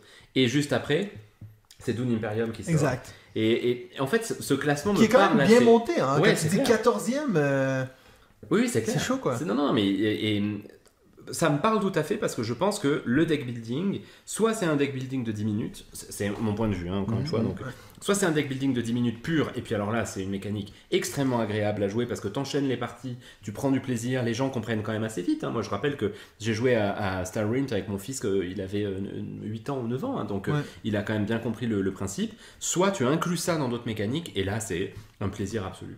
Mais je me demande si justement, est-ce que c'est possible de faire mieux et plus épuré que l'expérience Hero Star Realms? Parce que toi, j'ai essayé de passer récemment, Vallée des Marchands, je dirais, c'est un peu l'idée où c'est du deck building qui prend quoi, 15 minutes? Ça n'a pas été plus long que ça. Après, c'est peut-être parce que j'étais nul. mais je sais pas si tu peux faire mieux. Alors que toi, Dune Imperium, c'est qu'on mélange des trucs, on prend des risques, on essaie quelque chose. Mais je sais pas si tu peux faire plus, comme tu dis, hein, plus bouclé, monter en puissance. On a fait quoi, 15 minutes quand on a joué à Hero Realms? Avec C'était les votre explications. Mais moi, Alors que lui, il c'était- avait jamais joué. Ouais, mais moi j'ai trouvé finalement la montée en puissance C'était trop rapide. trop tu vois. rapide. Au contraire de toi, j'aurais aimé. C'est ce que je retrouve plus dans Charts of Infinity, Ouais. qui s'inspire beaucoup de, maintenant je le vois, de Star Realms et Hero Realms. Les parties sont plus longues, après c'est peut-être parce que je le maîtrise pas assez. Mais c'est vrai que Hero Realms, je le maîtrisais pas, c'était ma première partie. Et puis c'est vrai que ça a été très rapide et peut-être trop rapide. J'ai eu l'impression d'être passé de cartes qui valaient que dalle à des cartes hyper puissantes. Et puis finalement, moi je préfère aller sur des parties de 30, 45 minutes. Voilà. Ouais, mais que avec du deck building. Ouais, sans problème. Ouais, mais moi, j'avoue que je Ah pense oui, que j'ai oui. une préférence pour des jeux qui sont trop rapides que trop longs. Tu sais, je me dis, si c'est trop rapide, t'en refais une, toi. Je sais pas, après nous, on n'a pas refait une, mais... On avait d'autres jeux. Alors, petite conclusion. Et je me lance. C'est Vas-y. beau. Parce que c'est moi qui aime le plus beau, le ça. deck building. Si vous avez un intérêt pour le deck building, Ouais. achetez Star Realms. Non. Si vraiment vous avez des goûts de shot, vous pouvez aussi acheter Hero Realms. Mais Non. voilà. Charts of Infinity. Non, on peut pas Ah dire oui. ça. Bon, les deux, on n'a pas joué à Shards of Infinity, donc... Non, mais d'accord, mais quand C'est il l'a décrit, Shards. c'est exactement la même Mais chose c'est que modernisé. Star Realms. Non, c'est moderne. Il y a des C'est choses faux. en plus C'est qui faux. font la différence. Ben, j'espère, Et ensuite, surtout qu'il est venu je te après, promets. donc j'espère que c'est pas la même D'ailleurs, chose. Si c'est vraiment- Mathéo qui en a parlé. Si vraiment vous kiffez le deck building, alors achetez Clank Legacy ou Clank, mais parce que c'est quand même vraiment un super bon jeu de deck Ouais. building. C'est sûr. Et ensuite, si vous avez envie de voir autre chose intégrant du deck building, moi, ma recommandation avant Great Western Trail, mais c'est un choix personnel, c'est Dune Imperium. Bien sûr. Ah ouais? Oui. Ah oui, quand même. Moi, j'ai ouais. toujours pas joué. J'aimerais vraiment essayer Great Western Trail, mais... Bah, le 27 juillet. Moi aussi. Je suis pas là. Ah. Non mais je t'avoue que moi, écoute, moi il nous reste 2 scénarios pour Clank Legacy et puis acheter Clank normal. Je suis rendu là moi. C'est une blague. Non, je suis sérieux. Je Oh, me putain. dis Lui, il se lasse. Il m'en reste 5. non mais Non, t'es sérieux, t'es pas sérieux, c'est une blague. Non, pour faire non. chier. J'ai dit que le 7 était incroyable. non. Et tout à coup, le 8 C'est- devient non, chiant. écoute. C'est cool, c'est très cool, mais c'est pas énormément mieux que le jeu de base. Moi j'aime beaucoup le jeu de base. Je trouve que Clank est vraiment cool. Et puis, à la limite, toi t'en as parlé la semaine dernière. Ils vont sortir ce Clank où t'as le plateau qui va changer à chaque partie. Moi je trouve qu'il y a beaucoup trop de texte. On passe tellement de temps à lire des histoires et puis machin. Puis, tu sais, je me rends compte à chaque fois que je suis en train de lire les histoires, il y en a un sur son téléphone, l'autre il écoute à moitié. Je me dis, mais en fait, je fais ça pourquoi, Alors tu que sais. nous, non, on est sérieux là-dessus. Non, sérieux. Tout le monde est sérieux. Ouais, bon, Bon élève, ça dépend bon des élève, groupes, bon hein, élève. mais en tout cas, sachez qu'il faut Non, mais vraiment... c'est vrai que alors, c'est il faut chiant, être fan, il y a il faut beaucoup être de choses à fan lire. du narratif, alors ça c'est clair. Non, c'est pas vrai parce que c'est pas du tout narratif. Ouais. C'est pas du tout narratif, j'ai toujours pas compris l'histoire, moi. Hein. Oh, On est à l'épisode 5. On est les agents de crâne. On est des collègues. Bah, dis donc, j'ai pas l'impression qu'on soit des collègues quand t'essayes de monter vite pour me laisser crever sous la terre. C'est toi, et salaud. Moi, je suis le meilleur des collègues. Non, mais c'est sûr qu'il y a toutes Non, ces justement, c'est recommandations le problème, c'est que c'est pas très narratif. C'est-à-dire qu'il y a une trame, mais elle est quand même pas foufou. Après, le thème, la forme est rigolote quand même, la façon dont c'est écrit. Heureusement. Oui. Mais je reconnais. Mais Seth Pochon nous avait dit ça en plus. Hein, Oui. quand il avait joué, il avait dit putain, il y a des moments, c'est Il y a long beaucoup à de lire, texte. quoi. T'as envie d'aller à la fin. Puis là, t'es rendu à la moitié de ton texte, ça dit sortez l'autocollant. Oui. Fait que là, tu poses le truc. La planche H, autocollant 47, 48, Bah, 49. nous, on a les rôles bien. Oui. Ah, t'as quelqu'un qui s'occupe Ah ouais, du. ah Ok. ouais, les autocollants. Alors, moi, c'est moi qui carrés, fais tout, donc autocollants c'est long parce qu'il faut que je pose le livre, je vais chercher Ah non, l'autocollant. ça jamais. Parce que les deux autres sont endormis, tu vois. Ah, mais t'es un Ah gros non, chiant en fait. Ah non, nous, Non, c'est non, pas vrai. très bien. C'est pas vrai parce que répartis. je pense que la personne qui est plus investie dans l'histoire, c'est clairement Hugo. Hugo, il adore ce genre de Bah tu vois, oui, tout le bien narratif. sûr. Voilà. Mais Hugo, je suis sûr qu'il a déjà compris le narratif depuis l'épisode Oui, 2. oui, oui. Alors que moi, je le lis, puis je sais pas ce qui se passe. Non, mais bref, c'est vrai qu'il y a beaucoup de choses. Maintenant, je veux dire, si vous voulez essayer des deck building, tu sais, on a parlé de Dune Imperium, je sais que toi t'es moins fan, mais Narak, les ruines perdues de Narak, il y a encore beaucoup de gens qui en parlent comme étant un bon. C'est pas vraiment un jeu de deck building, mais t'as cet élément de on va acheter des cartes pour améliorer les possibilités d'action. Un peu comme dans Dune Imperium, mais après, je veux pas encore partir sur le débat de lequel est le meilleur, parce que de toute façon, moi je suis d'accord avec toi, je préfère Dune, donc c'est assez vite vu. Sinon, j'aurais pas Vous la l'avez big pas box. vu, mais il m'a effleuré le pied avec son pied lui-même au Non, moment où c'est il a mon dit chien ça. qui t'a léché. hein. Ah, pardon. Johnny Elle va venir du coup.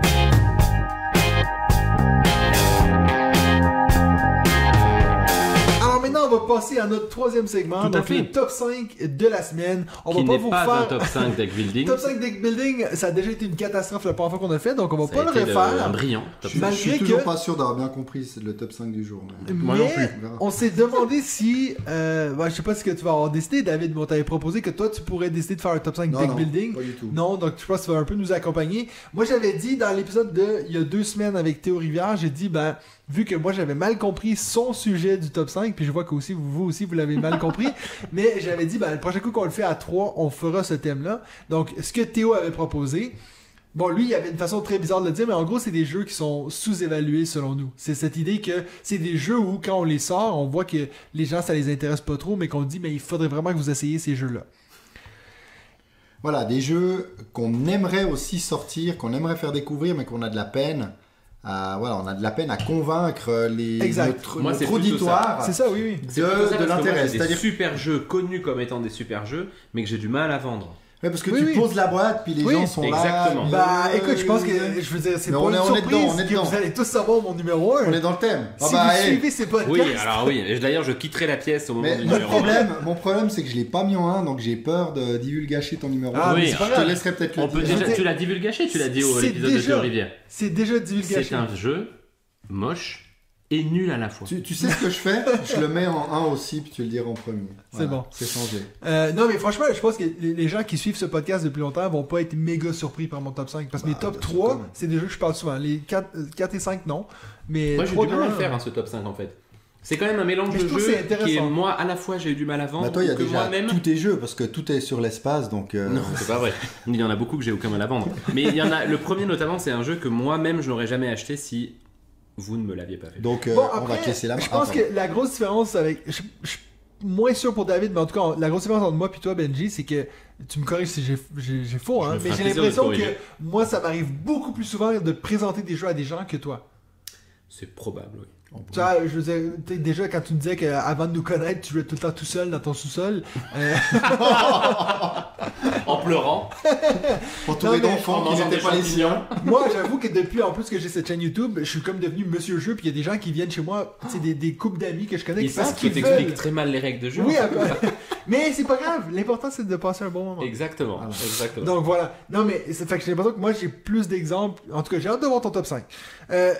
Donc toi, est-ce que tu vas faire le top 5 avec nous? Parce que Bien j'avoue que entendu, t'as- bien oui, entendu. of course. Oui, oui. Donc, mais moi, je vais commencer avec mon numéro 5. Bon, c'est que des jeux. Attends, je précise, c'est que des jeux que j'ai dans ma ludothèque. Tu sens Ok. le top 5 catastrophique. Non, non, Parce non, que non, on mais l'explique beaucoup trop. j'ai vraiment parcouru ma ludothèque et j'en ai choisi 5 Moi là-dedans et j'ai pas commencé à me dire Ouais. ah ouais, lui, sans doute, parce que C'est très simple. C'est 5 jeux qu'on a de la misère à convaincre les gens. Ok, c'est ok Voilà. pour moi. Alors il y en a que j'ai pas essayé à faire jouer, que j'ai pas essayé à faire jouer à d'autres, mais que je me dis, il pourrait entrer là-dedans. Alors, moi je vais commencer avec mon numéro 5 parce que c'est un jeu qui. Je l'ai mis en 5 parce qu'il méritait pas d'être plus haut. Parce que c'est pas nécessairement un très très bon jeu. Mais c'est un jeu que. À chaque fois il y a des gens, ils viennent chez moi. Tu sais, moi j'ai à peu près 180 jeux. Ils regardent ma ludothèque. Et puis il y a un jeu qui font. C'est quoi ça? Et puis c'est Ai Burrito. Un peu barré forcément, avec Il est dans le coin, ouais. ces burritos à lancer À là. côté de Clank Legacy, je crois. C'est connerie là. Il est à côté de Clank Legacy. En fait, ce jeu-là, c'est un jeu que je vais pas vous vendre que c'est un excellent jeu. C'est un jeu qui est très bon dans un contexte très très Il est particulier. là, papy. Alors, donc, Ai Burrito, comme je dis, c'est vraiment un jeu qu'il faut le jouer avec un groupe très particulier. C'est un groupe qui a beaucoup bu et puis qui se prend pas trop au sérieux. Il Oui. faut savoir que c'est un jeu, c'est un peu, nous on dirait au Québec, ballon chasseur, mais vous dites, je crois, balle au camp. Balade de camp. La c'est- balade de camp. C'est le Personne truc. dit ça. La balade de camp, oui, la moi, balle j'ai que joué tu beaucoup lances joué à au champ, l'école. et puis si tu te fais toucher, ben Oui, t'es tu mort. vas l'attraper d'accord. si La tu balle au l'attrapes prisonnier. pas. Balle au Aussi. prisonnier, voilà. Et Donc, en Comme anglais, ça, toute la francophonie a compris de quoi on en parlait. anglais, on dirait dodgeball. Ah oui, bah Donc, oui, voilà. ça, c'est encore Aucun autre anglais nous chose, écoute, ça, oui, Mathieu, oui, hein. oui. Exact, mais les Avec Québécois vont Ben peut-être Stiller. comprendre. Donc, c'est un jeu où. C'est un jeu de vitesse. C'est un jeu de vitesse où on va prendre des cartes le plus vite qu'on peut, puis aussitôt qu'on a 3 fois la même carte, on peut prendre un burrito au centre de la table et le lancer sur un des joueurs. Et puis si tu Sachant le qu'il est touches. mou. Je vous rassure, Oui, c'est oui. pas Jungle Speed. Non, c'est vraiment très très Ils beau. ont essayé avec Jungle Speed au début et puis ça s'est mal passé. Exact. Donc, il faut pas avoir peur de le lancer sur quelqu'un. C'est un jeu qui, je ne l'ai jamais ressorti depuis les 2 soirées de jeu que j'avais fait avec mes potes. On était partis un peu en vacances, j'avais pris ça avec moi. Et puis, c'est un jeu que je sais que j'ai déjà de la peine en ce moment à vous le vendre. Oui, je te mais confirme. je vous promets Moi, que... je suis en train de me demander pourquoi tu l'as pas encore vendu. Parce que je vous promets que quand ça marche Mais vraiment sur les beaucoup. 2 fois où tu On l'as joué, avait ça a marché combien de fois? les 2 fois. Ok. Les 2 fois, parce qu'à la fin, on pleurait de rire tellement que c'est ridicule. Puis t'as même une certaine carte qui te dit de prendre un autre joueur, puis tu le prends en duel. Puis là, vous allez vous mettre dans le couloir, puis tu te mets dos à dos. Tu fais 3 pas, tu te retournes, puis tu lances le... C'est vraiment ridicule de chez ridicule, hein. Mais ça peut causer des fous rires de... Puis moi, un jeu qui peut te faire rire comme ça veut pas dire que c'est quelque chose que tu vas garder pendant 12 ans, mais ça vaut la peine d'être joué. Donc voilà pourquoi il est dans ma 5e position. Benji, ton numéro 5. Mon numéro 5, c'est Projet Gaïa. C'est vrai en plus. C'est un peu dans le vrai en même, plus. C'est dans le Ça, même on en genre. change un tout petit peu. Alors moi dans mon top 5 il y aura 3 gros jeux et 2 petits jeux. Projet Gaïa parce que quand vous le sortez sur la table, qu'il Ouais, est il est moche moche. comme un cul, Ouais. que vous allez expliquer aux Il y a gens, alors voilà, tu vois, c'est un jeu un peu complexe, mais c'est pas compliqué à expliquer, etc. Déjà, vous pouvez pas le sortir à n'importe qui, il faut Bah quand même ouais, que ce déjà, soit un il y a- minimum des il y a déjà gamers. ça. Et puis je le trouve pas simple Mais- à... Je te coupe, hein, parce que ce que tu viens de dire, je pense que ça explique très bien ce top 5. Cette idée qu'une fois que tu laisses la table, tu dis ouais, je sais qu'il est moche, Oui, mais. c'est ça, C'est exactement. Alors, ok, Ouais. mais si c'est ça, c'est tout bon pour ce que j'ai derrière. Mais Ouais. en tout cas, voilà, Projet Gaïa, je trouve que c'est en plus, comme vous le savez, un de mes jeux favoris. Il est clairement dans mon top 10 des jeux ever. Et pourtant, si vous n'êtes pas au courant du fait que c'est un excellent jeu et qu'il faut convaincre des gens que c'est un excellent jeu, franchement, je trouve que c'est difficile. Et si tu Je vois rêve cette, d'une si tu vois réédition. cette boîte dans, Ah, ça dans un donne magasin pas de du jeux, tout envie tu de l'achètes l'acheter. pas. Hein. Mais il y a celle-là et Twilight Imperium. Je l'ai pas mise Ouais. parce que je l'ai pas joué. Mais Twilight Imperium, pareil, elle est laide comme tout, cette Ah, boîte. moi je franchement. l'achèterais avec les lions dans l'espace. Je la trouve totalement moche. Hey, franchement, J'ai c'est l'impression le de plus voir un film proche. SF des années 70. C'est le plus proche qu'on a d'avoir un jeu en commun. Un lion dans Faut l'espace. qu'on joue à Twilight Imperium. alors. Mais voilà, Projet Gaïa, je l'ai mis dans mon top 5 puisque vous savez que c'est un autant excellent jeu qu'il est moche. Et donc je lance un message, je rêve d'une réédition de ce jeu avec des putains de plateaux double couche et des illustrations un tout petit peu plus jolies. Ouais. David, ton numéro 5? Alors moi, c'est un jeu, c'est un peu particulier de le C'est ça, le retrouver. titre Non, pardon. c'est un peu particulier de le retrouver là parce qu'il s'agit d'un jeu solo. Donc finalement, on n'a pas tellement besoin de. T'as du mal à retrouver- t'auto-convaincre. Non, de retrouver des gens, mais en fait, David, tu as envie de c'est faire un un jeu. Ah non, j'ai pas très C'est un envie jeu ce que soir. j'aimerais beaucoup que beaucoup de joueurs testent. Et puis finalement, c'est peut-être un peu difficile d'encourager des gens à tester ce jeu. Ouais. D'ailleurs, je le vois, il est juste là Palm Island. derrière toi. C'est Palm Island. Parce que pour moi, c'est une mécanique C'est qui excellent, est ouais. qui Ouais, est magnifique, mais c'est vrai, comment dire à quelqu'un, écoute, il faut absolument que tu joues à Palm Island, tu verras, c'est C'est génial, vrai. mais c'est un jeu solo qui se joue qu'avec des cartes, t'as pas besoin de table, etc. Mais il faut vraiment, pour moi, y jouer au moins une fois pour se rendre compte finalement de l'intelligence dans la création de ce jeu. Il y a quand même une mécanique de deck building. Non, parce qu'on a tout le temps. Oui, c'est de l'amélioration de cartes. Alors, mais c'est vrai messieurs, qu'on a. Oui. Il faut interrompre ce podcast. Flash info. Mathieu Bierry, producteur de On Joue-Tu, a dit que Palm Island était un deck building. Donc je pense qu'il faut arrêter de me parler de moi maintenant et qu'il faut maintenant parler de Mathieu. Non, ça n'a rien à voir avec le deck building. Je vois pourquoi il dit ça. Alors il y a quand même un élément où tu améliores ton deck. Ça, exactement. Et sur Wonderful World aussi. Non. Mais non.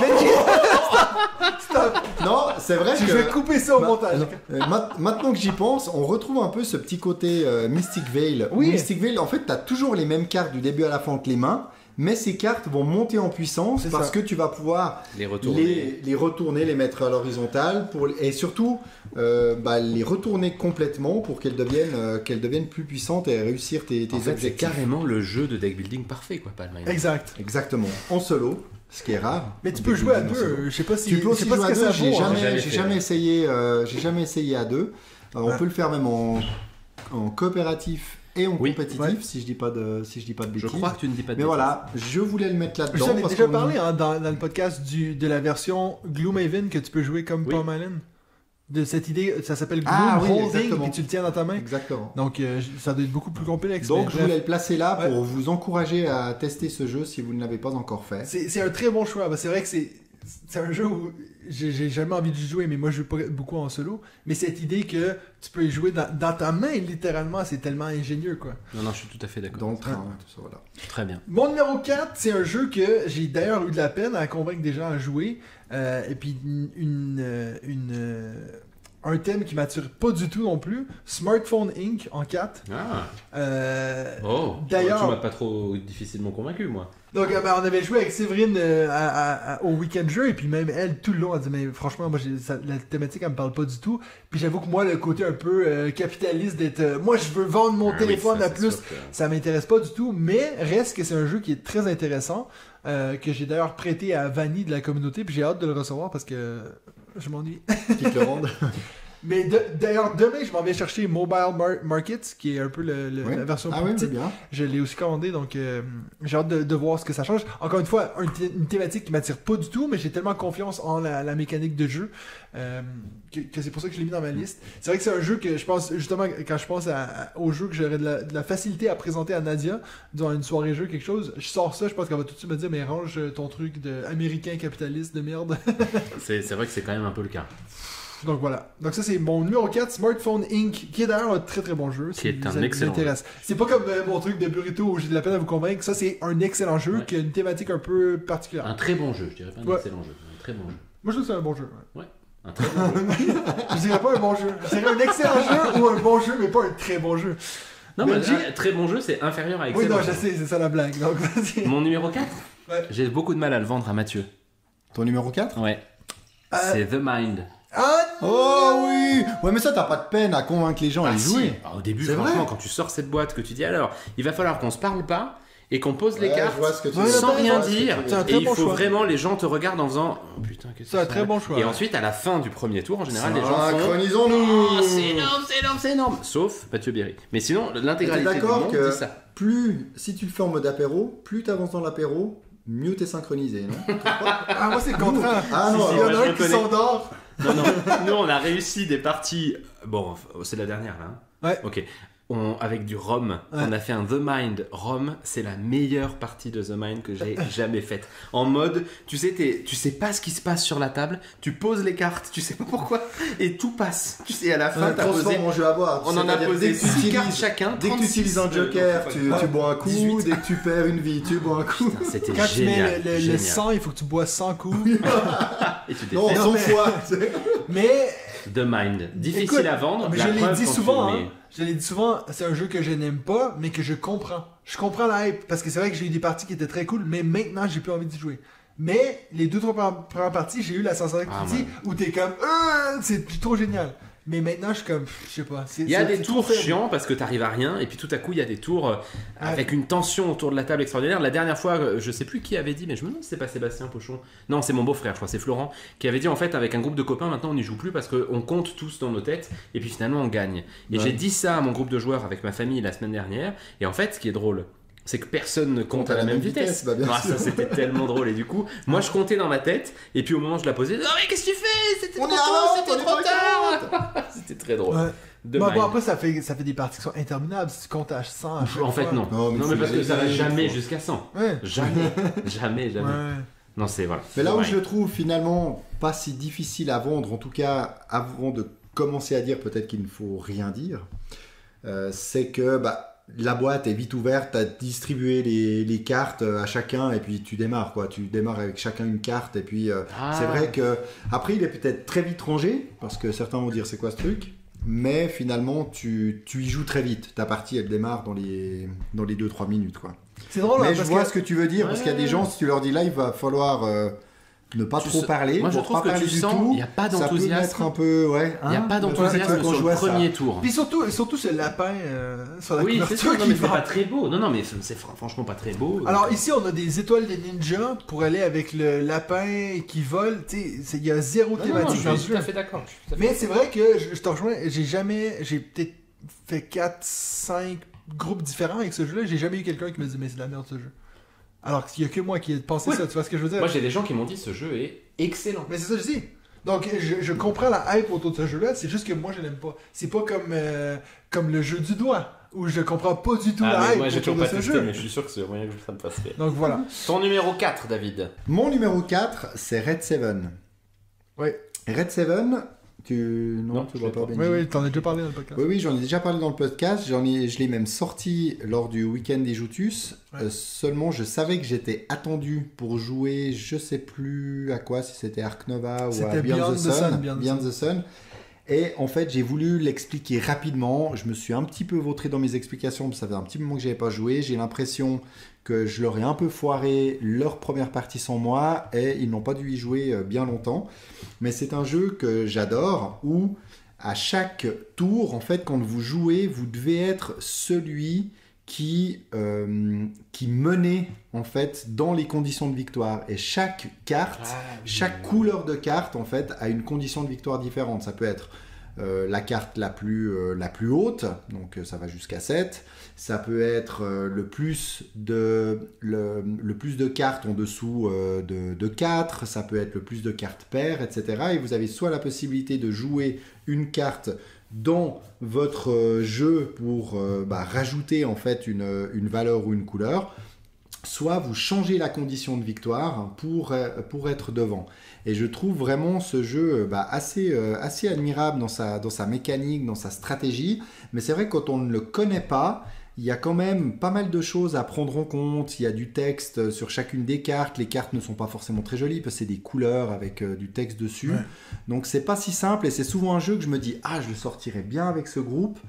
Puis finalement, en fait, j'en prends un autre en me disant « Ah, ça risque d'être un petit peu Ouais. long à se mettre dans le bain ». Des Par jeux avec contre, du texte sur les cartes, c'est compliqué. ouais, c'est plus... on voit en fait que... Alors oui, Ark Nova, il y a du texte, il y a des gros jeux, mais c'est vrai que dans Bon, des... tu vas pas sortir dans ça avec certains- n'importe qui. Non, c'est ça. Et il y a des jeux aujourd'hui où s'il y a trop de texte sur des cartes, j'ai l'impression que ça passe tout de suite à la trappe. Ouais. Il y a Munchkin. Moi, j'ai un vieux Munchkin Ouais, à la c'est maison que j'ai très peu sorti. Je l'ai rouvert l'autre jour en me disant est-ce que je le vends ou pas. J'ai vu tout ce texte sur les cartes. Je me suis dit faut que je le vende parce qu'en fait, je vais même plus avoir envie de sortir. Et pourtant, de le sortir texte, ce jeu. un peu comme Clank, est assez drôle. Oui, alors c'est ça, Sur exactement. Donc voilà, Red 7, je pense que c'est un jeu qui doit tourner avec peut-être régulièrement les mêmes personnes pour vraiment prendre du plaisir, mais il mérite d'être joué. Alors moi, mon top 3, comme je vous ai dit, ça va pas être des jeux que vous allez être très surpris de m'entendre en parler, parce que c'est des jeux que j'ai souvent parlé dans le podcast. Numéro 3, Bonanza. Un jeu d'échange d'haricots, quand on parle comme ça. Même moi qui est fan de thématique nature machin, tu me parles d'un jeu où tu échanges des haricots. J'aurais Je suis pu le mettre pas, aussi. Hein. Je suis pas super emballé par ça, mais ça reste, comme je l'ai dit souvent, c'est je trouve le meilleur jeu de société d'enchères. j'ai jamais retrouvé cette même sensation dans un jeu de société où, quand on fait un échange, ça vaut autant à la personne qui reçoit que celui qui vend. T'as jamais ce truc où tu dis, ah ben tiens, je te donne, puis finalement, cette personne va gagner à cause de ton échange de merde, comme par exemple dans un Catan. Mais... Petite dédicace à Sébastien. c'est ça. Qui nous attend pour nous faire tester un Catan Ville et Chevalier. Ville et Chevalier. Donc Bonanza, c'est mon numéro 3. Je trouve que c'est vraiment essayer de faire abstraction à cette thématique un peu particulière, parce que vraiment derrière, il y a un excellent jeu d'échange qui est relativement rapide. C'est vrai que si tu joues à 5, ça peut être un peu long, mais si tu joues comme à 3, ça va très très vite. Ouais, très vite. Il y avait un trait de trop là. Voilà. Oui, ça peut prendre un peu de temps. Mais dans le sens que c'est pas long et ennuyant. Quand tu joues à 5, j'ai eu des parties où c'était peut-être un poil long. Mais à 3, j'ai toujours adoré mes parties de Bonanza, et puis voilà. Ouais, puis ce qu'il faut dire avec ce jeu, c'est que des fois, des jeux avec des enchères, il y a des joueurs qui peuvent se sentir un peu mal à l'aise, un peu exclus. C'est comme dans les jeux où il faut s'exprimer. Toi, il y a ce côté Mathieu, vendeur, toi, lui, il va faire son truc sans problème. Et côté en fait, David, j'ai pas retrouvé ça dans Bonanza. Parce que t'es obligé de toute façon. Exactement. Et puis tu te prêtes au jeu. Puis, alors, sans doute que ça peut aider si t'es un peu... si t'as beaucoup de facilité à l'exprimer, à mettre de l'ambiance autour de la table, mais quand même, ça n'a pas du tout été bloquant avec les personnes avec qui j'ai joué. Voilà. Ton numéro 3, Benji? Alors, moi j'ai envie de vous faire jouer à un jeu ce soir où le principe c'est de remplacer les énergies fossiles par des énergies renouvelables et de passer devant le Conseil de l'ONU en essayant de montrer que vous avez bien travaillé. Bravo. Ça vous donne envie d'y jouer ou pas? Tout à fait. Ah merde. Depuis le Alors temps je dis que oh merde. je jouer, Effectivement, moi c'est un de mes jeux favoris, vous le savez, mais je trouve le pitch assez difficile à vendre, d'autant que quand on sait que c'est un Lacerda, on s'attend du coup à un gros jeu, et bien sûr je parle de CO2, Second Chance, puisque moi j'ai pas joué au premier, CO2 Second Chance, qui a un pitch pas simple je cache mon téléphone parce que Mathieu essaie de regarder mon top 5. Un pitch pas simple à vendre et qui pourtant, mais mon dieu, en termes d'Eurogame est tellement excellent. Alors je suis désolé, j'ai pas envie d'y jouer avec toi, David, pas parce que c'est toi, parce que s'il y a une personne au monde avec qui j'aurais envie d'y jouer, c'est bien toi, mais parce que pour moi c'est un excellent jeu solo.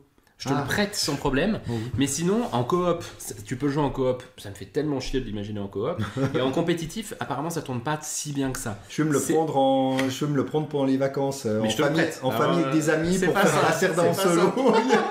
Excusez-moi, aujourd'hui... Il faut que je te le prête absolument parce que c'est vraiment une pépite solo pour moi, c'est un...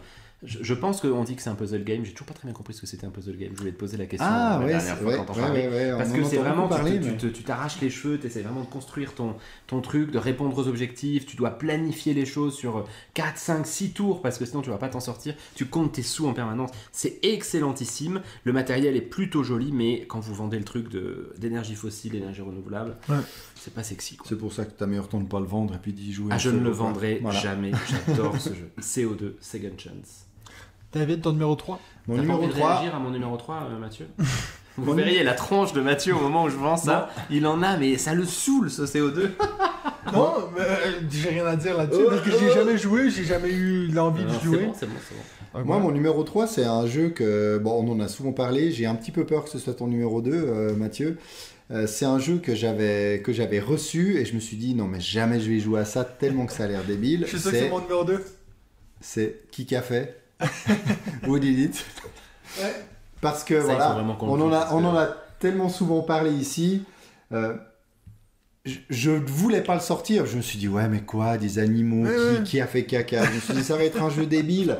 Et puis, au final, tu joues à ça et puis tu te prends au jeu. Et c'est juste un moment vraiment fun à partager avec n'importe qui, en toute occasion.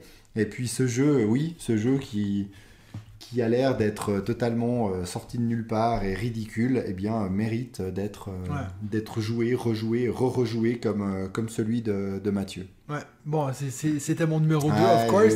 Mais je veux dire, je veux pas nécessairement en rajouter, mais c'est vrai que quand j'ai fait ce top 5 avec Théo Rivière, il m'a parlé du jeu que j'ai juste ici, Loading. Un petit jeu de rapidité un peu que j'ai joué récemment. Donc je suis en train de leur remonter la boîte parce que je l'ai acheté la semaine dernière. J'ai déjà joué et puis ça m'a rappelé un peu les mêmes sensations. Cette idée que tu joues en rapidité et puis qu'en 5 minutes tu finis, tu peux passer à autre chose. T'sais.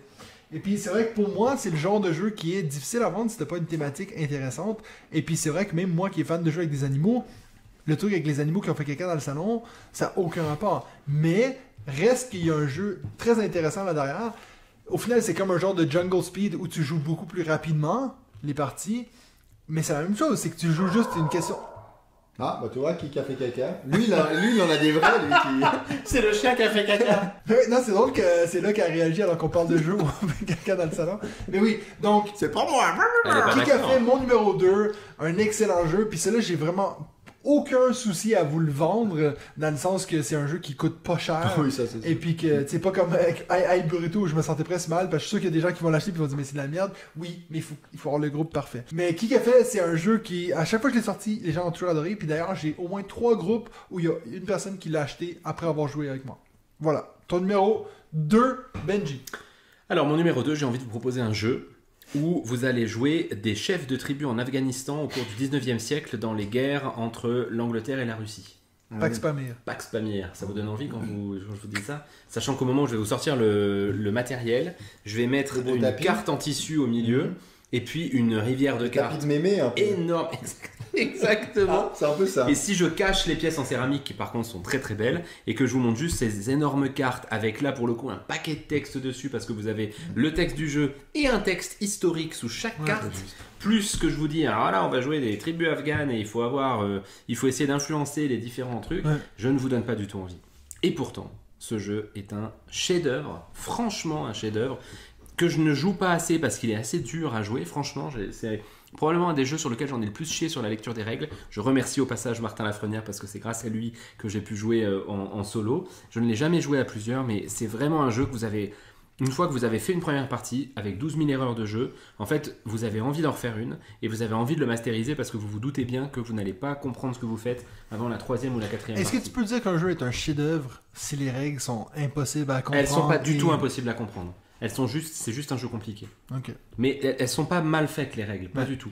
Le jeu est excellent, c'est vraiment un très très bon jeu que je vous recommande si vous aimez les gros jeux d'Eurogame qui vous font chauffer les neurones, mais c'est vraiment un chauffe-neurones et il est difficile et en plus je trouve la thématique pas du tout vendeuse, très très clairement de très très loin.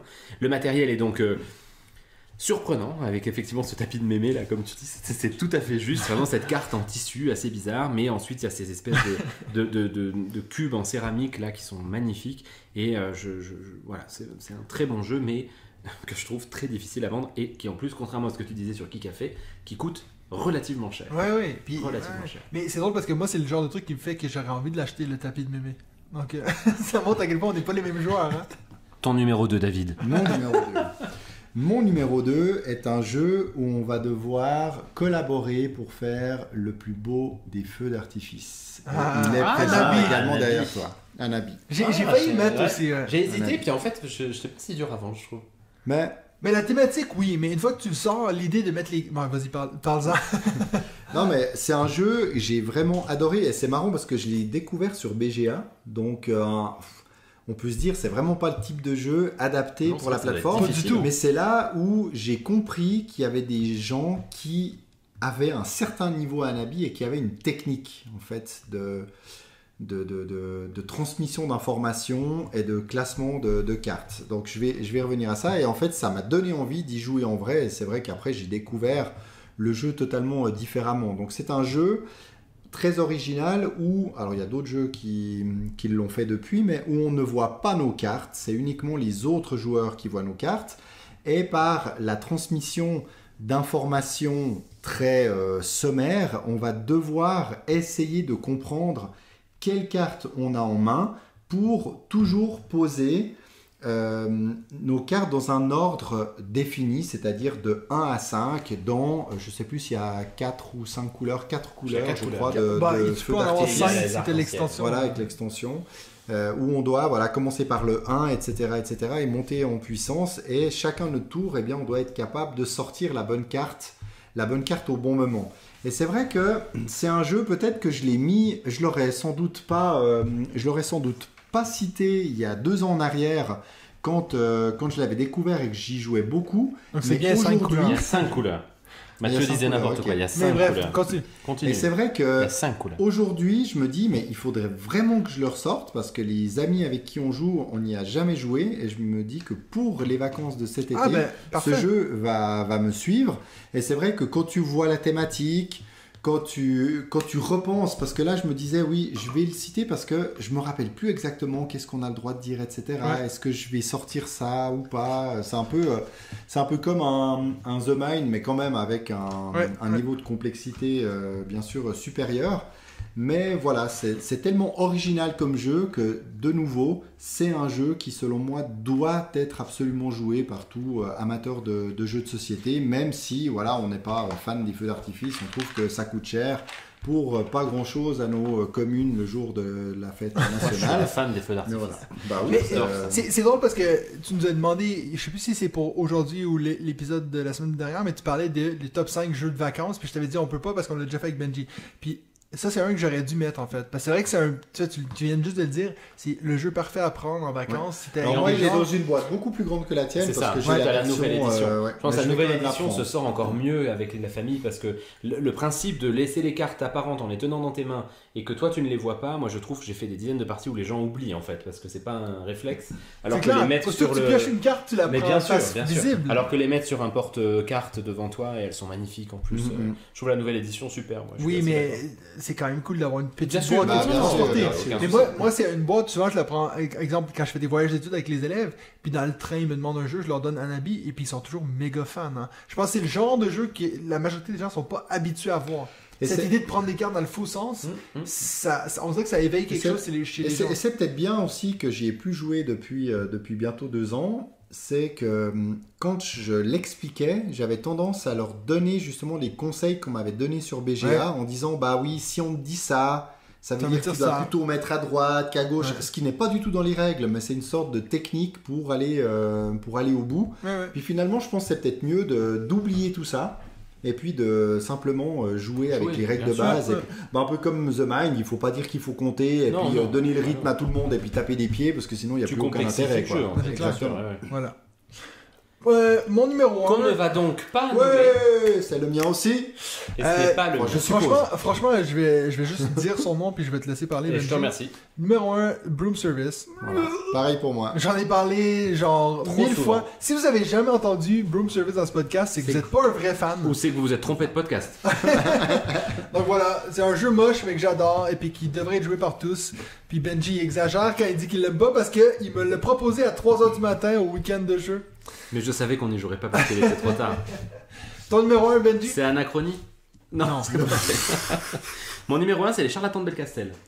Et en fait, c'est surtout pour la sensation que moi ça m'a fait. C'est que c'est un jeu vers lequel je ne serais jamais T'as allé. joué chez moi la première fois. Oui, tout à fait. C'est avec Hugo et toi qu'on a fait une première partie. Un jeu vers lequel je ne serais jamais allé. La couverture ne m'attirait pas, la thématique ne m'attirait pas, le peu que j'en avais lu ne m'attirait pas. Ça me donnait absolument pas envie. Et quand le soir, Hugo et Mathieu ont dit on fait un Charlatan de Belcastel, je vous avoue que je ne les connaissais pas assez. Et j'ai dit oui par politesse. Et grand bien m'en a pris parce que c'est un excellent jeu que j'ai acheté derrière. J'en ai fait plusieurs parties depuis. Je le trouve compliqué parce que je trouve qu'il n'est pas vendeur. Je trouve qu'il n'est pas si simple que ça à expliquer. Il y a un certain nombre de règles pour des gens qui ne savent pas beaucoup jouer quand il faut expliquer tous les jetons Tous différents. les jetons, c'est ça qui Ça, est c'est compliqué. très en fait. compliqué. Ouais. Le plateau de jeu, je le trouve pas du tout sexy. Il n'est pas du tout vendeur, même s'ils ont fait un effort pour que tu vois un petit peu chaque tour que tu passes, il va se passer quelque chose. Oh, bah, mais c'est malgré du- tout, il n'est c'est pas du look à la lisible. Broom Service. Hein. Oh là, oui, mais exactement, c'est du À look un peu à l'allemande, l'allemande, quoi. Et je le trouve pas beau, mais c'est un très bon jeu. J'ai rien d'autre à redire. Il mérite totalement. Il a eu le Spiel, hein, on est d'accord. Oui. Et il mérite son Spiel. C'est un jeu familial plus, mais familial et qui est très drôle, très sympa, très bien foutu. Donc Et puis avec énormément de rejouabilité. oui, clairement. Je pense qu'avant de te Ouais. tanner de ce jeu-là, il faut peut-être d'avoir fait tous les trucs, tous les extensions. Moi, je pense que tu tannes de la mécanique parce que Oui, bon, oui, globalement, voilà, c'est du backbuilding. Il est un tout petit peu long pour moi, mais voilà, c'est pas grave, ça passe très bien. C'est Je suis en train pour de dire me une dire- critique. Cet épisode devrait s'appeler, en tout cas ce top 5 devrait s'appeler Wolfgang Warsh. Parce que déjà, toi t'as parlé de The Mind, puis C'est vrai, j'ai pas fait gaffe. les tavernes de la vallée profonde, c'est aussi un jeu qui est pas facile à sortir. Hier, j'ai aussi, justement avec ce même couple qui connaissait rien des jeux à cocher, je leur ai prêté le premier, comment il s'appelle, Tréfuté. Tu vois la boîte, ils m'ont dit non, c'est bon. Je dis non, mais s'il vous plaît, essayez-le. Parce puis que même vraiment, quand tu Réfuté aurait pu être dans ce. Oui, oui, parce que hein. même à expliquer, moi tu me l'avais fait la première fois, je me suis dit, oui, mon Dieu, moi quoi, aussi, hein. la première fois que je l'ai expliqué à quelqu'un, bon, après, c'est aussi qui est pas facile. Donc, pour moi, c'est pas nécessairement un jeu qui appartient à cette liste parce qu'il y a un côté où tu te dis, mais je veux pas l'expliquer aux gens. Parce que les explications sont pas faciles. C'est tellement du combotage que tu comprends pas du premier Oui, tour. tout à fait. Mais c'est vrai que je suis en train de me dire, en fait, tous ces jeux ont toujours de la peine à tirer. Alors qu'ils gagnent des prix, tout ce qu'on veut. Les connaisseurs connaissent, mais c'est vrai que c'est Wolfgang, pas... si tu Et nous je pense écoutes. que c'est la force du Grand Prix de Belcastel. Ouais. C'est Et qui n'a d'avoir pas eu le Spiel. amené, non, mais qui a amené finalement cette mécanique des charlatans et puis de le rendre beaucoup plus accessible et Ouais. pas que pour les enfants mais vraiment pour tout le monde et avoir même entre adultes. Tu tout l'as le acheté, monde y toi prend beaucoup de plaisir. Non, pas encore. mais Parce que je- moi, depuis que Théo en a parlé, Ouais, j'avais mais bien envie de je vais l'acheter. l'acheter hein. après, je veux pas le prendre en vacances parce que la boîte est Elle est quand même assez trop grosse, grande ouais. puis je veux prendre tellement de jeux que je me dis je vais éviter les grosses boîtes. Donc, ton Maintenant- numéro 1, c'est aussi Broom Service. Moi, c'était aussi Broom Service. Ouais. Ouais. Moi, en tout cas, ce que je conclus de cet épisode, c'est que vous aurez remarqué que Benji aime les jeux compliqués et longs à jouer en solo. Et quand il s'agit de jeux à jouer à plusieurs, il faut que ça dure 10 minutes, quart d'heure max. Donc, en gros, il veut être tout seul. Hein, Ouais. c'est ça. Ah, mais Ah, je c'est plaisante. tellement faux. C'est tellement faux. Non, mais des jeux qu'on a parlé aujourd'hui, c'était assez drôle. Est-ce que t'as un petit jeu qui nous fait de l'œil, Benji? Oui, j'en avais deux Un même. gros jeu. J'avais Moonraker, mais en fait, j'ai pas pris le temps d'aller bien travailler, je suis pas allé regarder ce que c'était, et l'image me fait envie parce que c'est de l'espace, mais j'ai pas l'impression que la mécanique me fasse rêver, donc je vais pas vous en parler. Et je vais vous parler de Hanafuda. Oui. Tu te rappelles que j'en avais parlé Oui. au cours d'un podcast, et Oui. en fait, j'ai découvert, alors totalement par hasard, qu'il y avait en ce moment une campagne Kickstarter d'une réédition d'un Hanafuda illustré sublimement par Vincent Dutré. C'est vraiment absolument magnifique. Et le Hanafuda tout seul est à 30 francs, donc c'est pas excessif. Alors je l'ai backé et débacké parce que par contre ce qui est un tout petit peu excessif c'est les frais de port. Donc j'espère qu'il va sortir en boutique. Et puis si vous êtes passionné de jeux japonais, en fait la boîte d'édition qui le remet là en place a également réédité un certain nombre d'autres jeux de société un petit peu de cet acabit là. Et il y a un mode solo dans ce jeu là qui a été fait par Mister Catala. Ah, Mister Catala. pas. Non, Ah, et c'est justement, fou, ça, ouais. et c'est assez original parce que j'ai pas en tête que Catala est un grand passionné de jeux solo, Ouais. mais là il a participé à ça, donc probablement en collaboration avec Dutré parce que je crois qu'ils se connaissent plutôt bien l'un l'autre. En tout cas, vraiment il est magnifique le jeu, magnifique là. Ouais. Pour moi c'est tout à fait la palette qui correspond à Vincent Dutré parce que je trouve son style justement très nature, voilà, donc tout est très très beau et si vous êtes intéressé par ça, il est actuellement en cours, il est déjà financé, même s'il n'y a pas beaucoup de monde sur la campagne, mais il est financé et il reste 10 jours, puisque je faisais le calcul au moment où nous enregistrons, il reste 10 jours. Alors moi je vais enchaîner parce que le lien est parfait parce que moi c'est aussi un jeu illustré par Vincent Dutré. C'est Tribes of Wind. Les tribus du vent, pas du wind mais du wind. Wind. Wind The of Tribes Change. of Wind. Exact. Donc les tribus du vent, qui est un jeu Qui a été fait numéro 1 beaucoup sur de la buzz. Hotness dans la semaine. Hein. Oui, et puis maintenant il y a numéro 2 parce qu'il y a ce Revive qui est numéro 1. Mais numéro 2, donc les tribus du vent de Joachim Thome, donc illustré par Vincent Dutré. Un jeu qui apparemment va faire vraiment le buzz à SN. Donc on nous a dit vraiment que je vous ai parlé la semaine passée de ce jeu avec le faisan. De Friedman Freeze. Mais celui-ci, il sort aussi dans beaucoup de listes de jeux qui font de l'œil. Et puis, celui-ci, franchement, il m'attire beaucoup. Déjà, par les illustrations, je trouve que vraiment la couverture a vendu rêve. Donc, Tribu du Vent, un jeu qui devrait sortir cette année. Dieu sait, ça va sûrement sortir en anglais et en allemand avant en français, of course, comme d'habitude. Mais... Non, c'est la boîte de jeu. Ah oui, ça va. Donc ça va sortir en Donc, un français. jeu qui va sortir en français en Bien 2022. sûr. Ah non, je pense que ça va vraiment sortir en français. Alors, voilà. L'éditeur, c'est la boîte de jeu. Voilà. Donc c'est top pour eux que ça soit si haut dans la Hotness d'ailleurs. Et je pense que c'est si haut dans la Hotness parce que la couve est dingue. Elle est folle. Là, ouais. franchement, Oui, puis Dutré, ça fait beaucoup penser à. Borderlands. Ouais, Borderlands, ça me fait penser à ça, moi. Ah la oui cover. Ok. Un peu en style, non? Ton jeu qui te fait de l'œil, David? Ça veut dire qu'il en a rien à secouer. Il s'en fout. Bon, Mais alors, de mon force. jeu qui me fait de l'œil, c'est un jeu. Ça veut dire que ça fait 2 heures qu'on enregistre. Là. C'est un jeu qu'on aurait pu jouer à Paris et Ludique qu'on n'a pas joué. Je t'en ai parlé rapidement et puis on est passé tout droit, on n'y est pas revenu. C'est Airland & Sea Bestiole en guerre. Voilà. Oh la vache. Donc c'est en fait une nouvelle version de Airland & Sea qui était un jeu qui existait qu'en anglais, qui est un jeu à deux uniquement et un jeu de cartes où chacun a 6 cartes. Donc ça peut sembler être un jeu un peu simpliste où on n'a pas forcément envie d'y revenir. Et pourtant, paraît-il que c'est un jeu très stratégique et hyper intéressant où, avec nos 6 cartes, on doit essayer d'obtenir la majorité sur 2 de 3 théâtres de guerre. Alors après, il faut aimer ce côté un peu guerre, bien qu'avec cette version... C'est ton style, ça, en fait, hein, non, pas trop, mais pourtant, t'en as souvent parlé. Les commandos... Ouais, c'est vrai que j'ai craqué pour certains jeux comme ça, mais c'est pas forcément un thème qui m'attire plus que ça. Et là, Bestiole en guerre, par contre, ils ont amené le côté un peu... animal guerrier, enfin assez second degré, donc pour le rendre un peu plus grand public, c'est Lucky Duck qui le fait venir en français. Puis on est vraiment dans de la gestion de main, dans de la majorité, et puis, alors je n'y ai jamais joué, c'est pour ça qu'il me fait de l'œil, mais j'ai entendu beaucoup de bien, également par des youtubeurs québécois depuis plusieurs années maintenant, et beaucoup disent que c'est ultra fun, et pour ce Bestiole en guerre, ça pourrait être le jeu de l'été.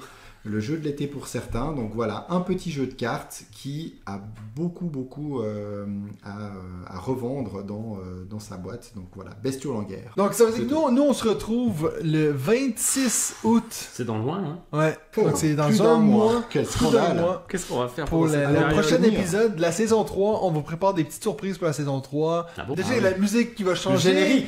Le générique qui va changer. On a le logo qui va changer aussi, au grand détriment de Benji. Moi, j'adore notre logo actuel. Mais il est moins lisible. Mais en je l'ai petit. mis sur un t-shirt et sur mon tapis de jeu, Donc donc t'es bon, il t'es restera correct. éternel. Et puis, écoute, sur une note plus personnelle, je suis rendu à 3900 abonnés sur ma chaîne YouTube. Donc, si vous voulez m'aider à me rendre à 4000 avant notre début de la saison 3, Il vous reste n'hésitez un pas mois. à aller sur la chaîne YouTube et puis d'aller mettre des petits likes. Et puis, pourquoi pas s'abonner. J'ai vu que notre ami Martin Lafrenière vient juste de croiser la ligne des 10 000 abonnés. Ouais.